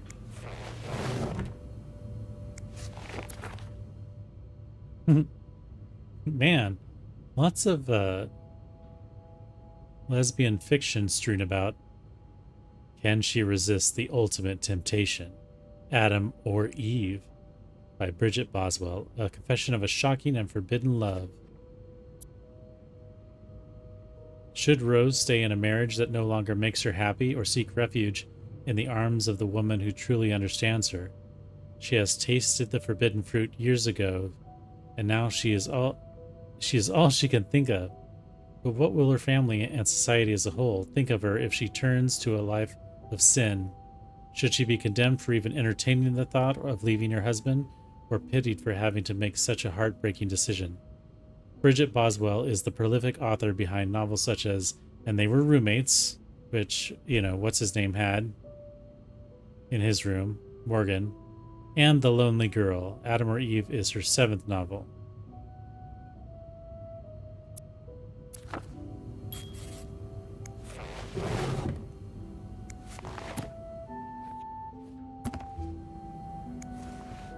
So a husband can abuse his wife and just get away with it? And people like Linda still think divorce is wrong? Ugh. Dear Anne, I have met with Louis, and he has asked me to give you the enclosed letter. I think I should reiterate that some of your accusations, such as wife abuse, are not grounds for divorce in Quebec. I understand you are hurt, but I do not think antagonizing your husband is very wise at the moment. Do not forget to be in court at 11 a.m. on the 20th. Be on time. Also, a friendly reminder that my fees for January need to be paid before the end of this month. So this is the lawyer. He's kind of a jerk. I am happy to help you out, but I cannot work pro bono on this.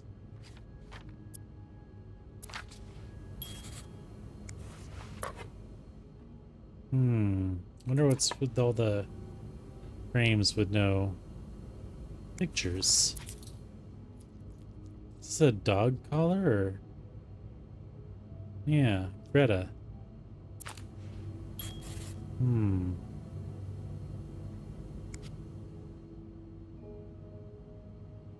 Locked. The key has to be around here somewhere. Why does it have 2 keyholes? 2 people have to unlock it. Is that the only thing in here that I can look at?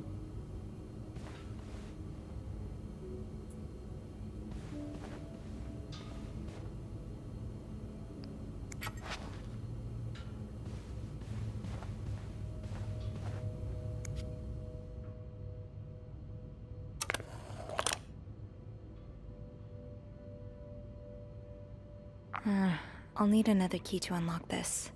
Haven't I seen one just like this somewhere? Have I? Where? I don't remember that.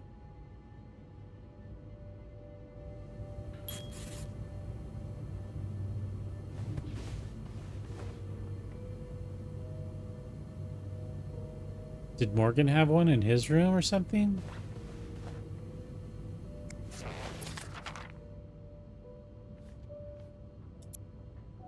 The winds and the leaves that day made a sound that sounded like... Really, Anne? The winds and the leaves that day made the tree whistle a soft melody that came to my ear. I remember every part of this day. Or it was the day we met. Jesus, this is bad. I was looking for my cat when I heard the sound of the leaves blowing in the wind, like a melody to my ear, on this summer day where I met you.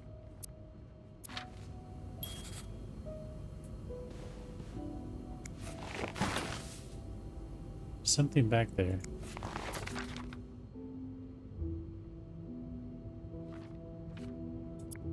This letter has been sent to you and has been around the world 3 times. Oh, a chain letter. The one who breaks the chain will have bad luck. Mr. Smith received the letter in 1953, made 33 copies, and sent them. 3 days later, he won the lottery. Mr. Jones received it in 1956, made 33 copies, and sent them. 3 days later, he discovered an old treasure in his backyard. Mr. Williams received the letter and burned it. His wife and 3 kids died in a fire that very night. Mr. Green forgot the letter in a drawer and lost his job. When he found the letter again, he got a better job than before. In no case should this chain be broken. Make 33 copies and send them. You will experience great joy within 3 days. If only. That look in your eyes.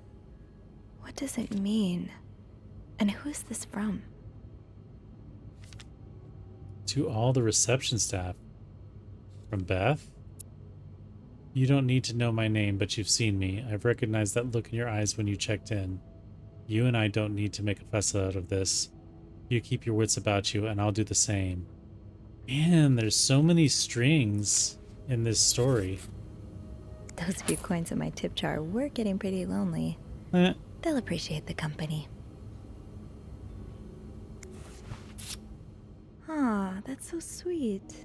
I didn't do much, but I'm glad it meant something to you. Oh, so it was supposed to be a tip. Dear Sophie, thank you so much for taking care of our room every day and bringing us extra sheets. Michael and I wanted to give you a little something before we left. Sincerely, A. Are all these guests gone already? Surely not.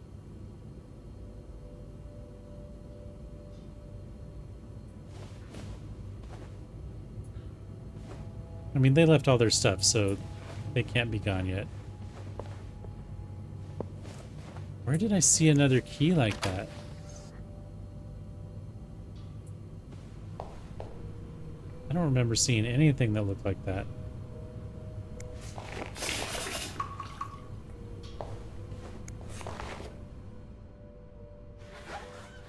Maid simulator activate.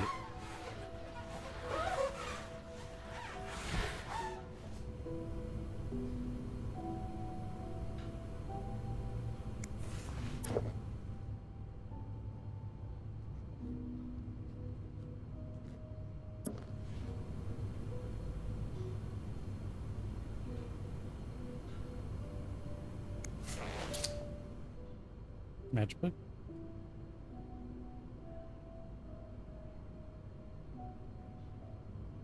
$12.49 Metcalf. $12.49 Metcalf.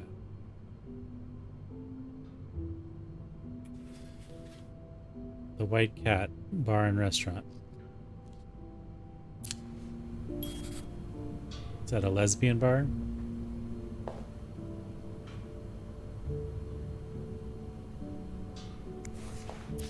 Looks like someone grew tired of looking at your face, Mr. Beaumont. So Mrs. Beaumont is blonde. And there was a blonde girl in that picture from the Catholic school.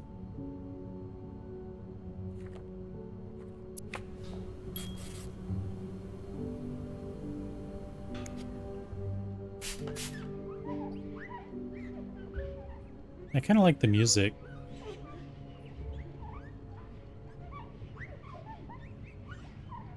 It's very kind of cinematic background. That key looks so familiar. Why do I associate it with room 505? Okay, that was a pretty obvious clue there. Lipstick?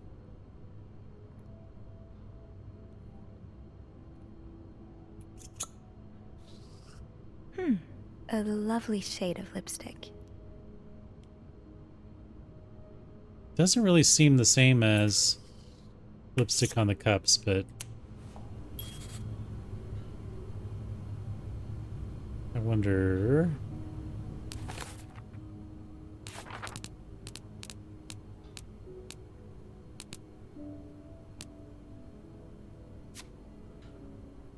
One of our coffee cups, this one is stained with a violet red lipstick.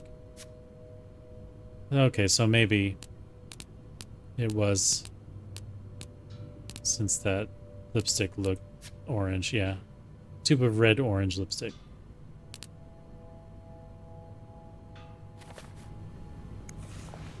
He's all but outright threatening you. Oh, I hope you can stay as far away from him as possible. I just met with your damn lawyer. You've got some balls to accuse me of all that, as if you were so irreproachable yourself. Do you think I don't know where you spend your nights? The worst of all is that you won't let me see my son. You won't even tell me where he is. If you think you have a chance to get custody, you really don't know me well. I won't let you take Michael away from me.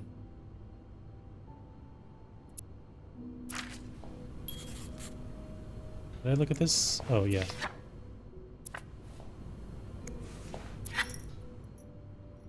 Wedding rings.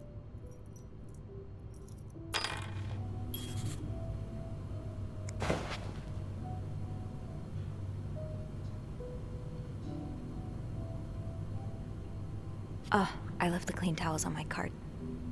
Am I supposed to get the clean towels? 'Cause I didn't put them in the other room either.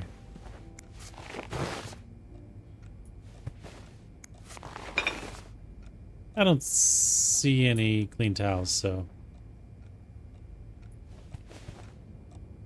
Let's put those on the bathroom shelf. Where was the other room that I took the towel from?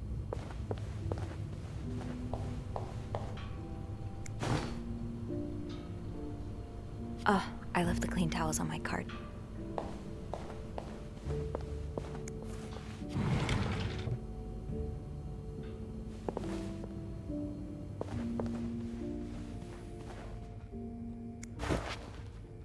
Might have been in this room. Or maybe it was the other one.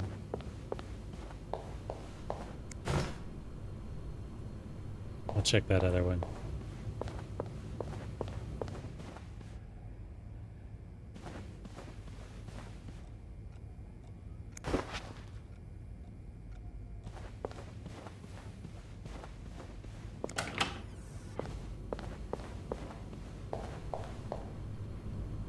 Oh. They didn't use the towels, I guess.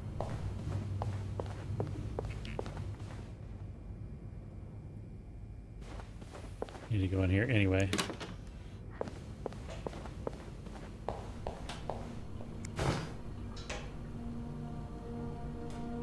Alright. Where did I see this key? Was it in here?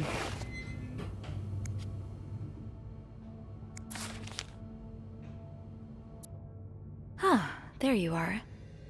With Marcella. God knows where she is.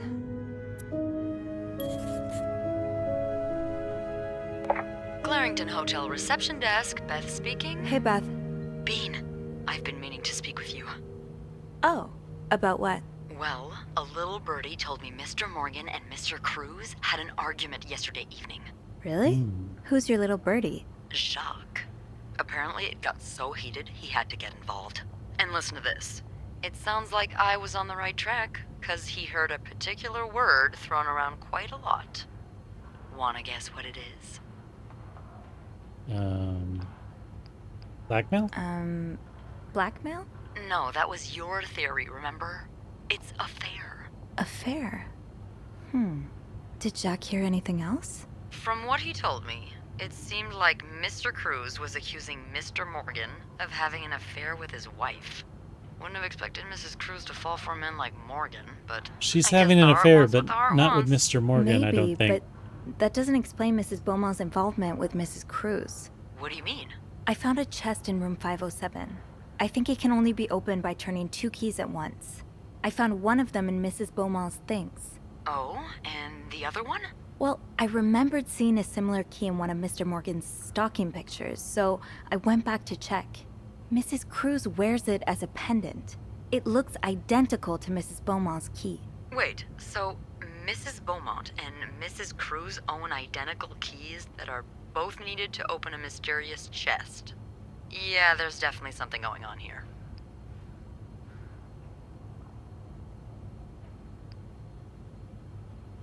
The answers probably lie in that chest. I'm not gonna accuse her just yet of having an affair. Yeah, but the answers probably lie in that chest, and I don't think I'll be able to open it. I've looked around room 509. I would have seen the second key if it was there. Mrs. Cruz must What have about left in with it this morning. In the case? Yeah. We were so close. I can't believe it all ends here. Well, hold on. I may have an idea. Get me a candle and some plaster, and maybe I can do something about that pesky chest. How? I'll tell you later. Just find me those things and I'll meet you in the basement as soon as I manage to leave my post. All right. Thank you for not giving up. Come on, you know I wouldn't let you down. I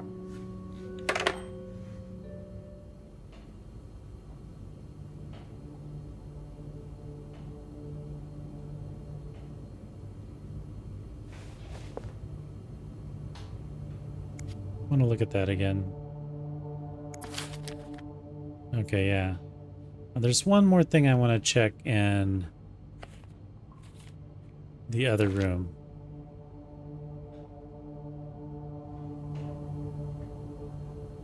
I wonder if he calls himself Spade as kind of an homage to Sam Spade. Plaster and candles. Well, half the hotel's under renovation. I should be able to find plaster somewhere around here.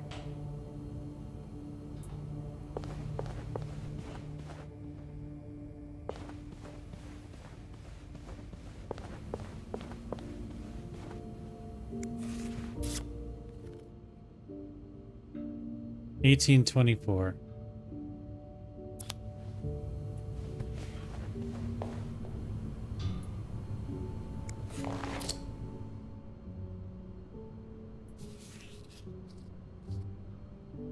That's $12.49. I was just seeing if one of the numbers was $12.49.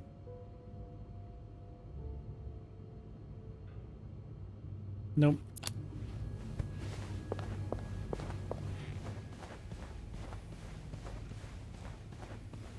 I wonder. Just start throwing those away when I see them.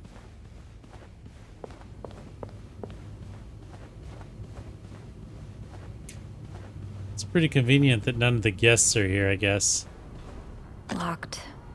It looks like the code is made up of 4 letters.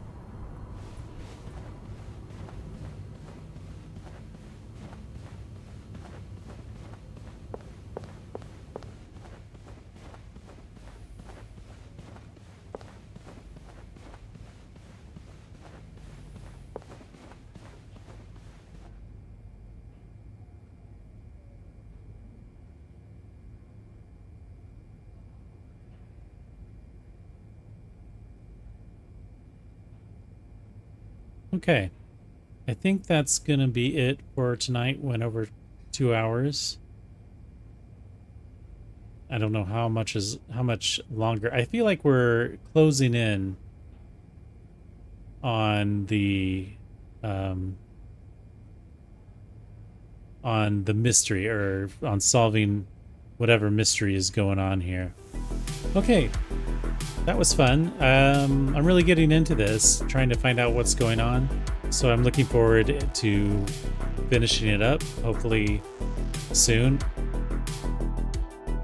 I mean, I've seen some people finish this game in like 4 hours, so maybe they're just speeding through it. I don't know. But probably have one more episode of this left. Anyway, if you dropped in or if you're watching, I appreciate it. And I hope that if you're watching this on Twitch that you'll follow. If you're watching this on YouTube, I hope you'll subscribe.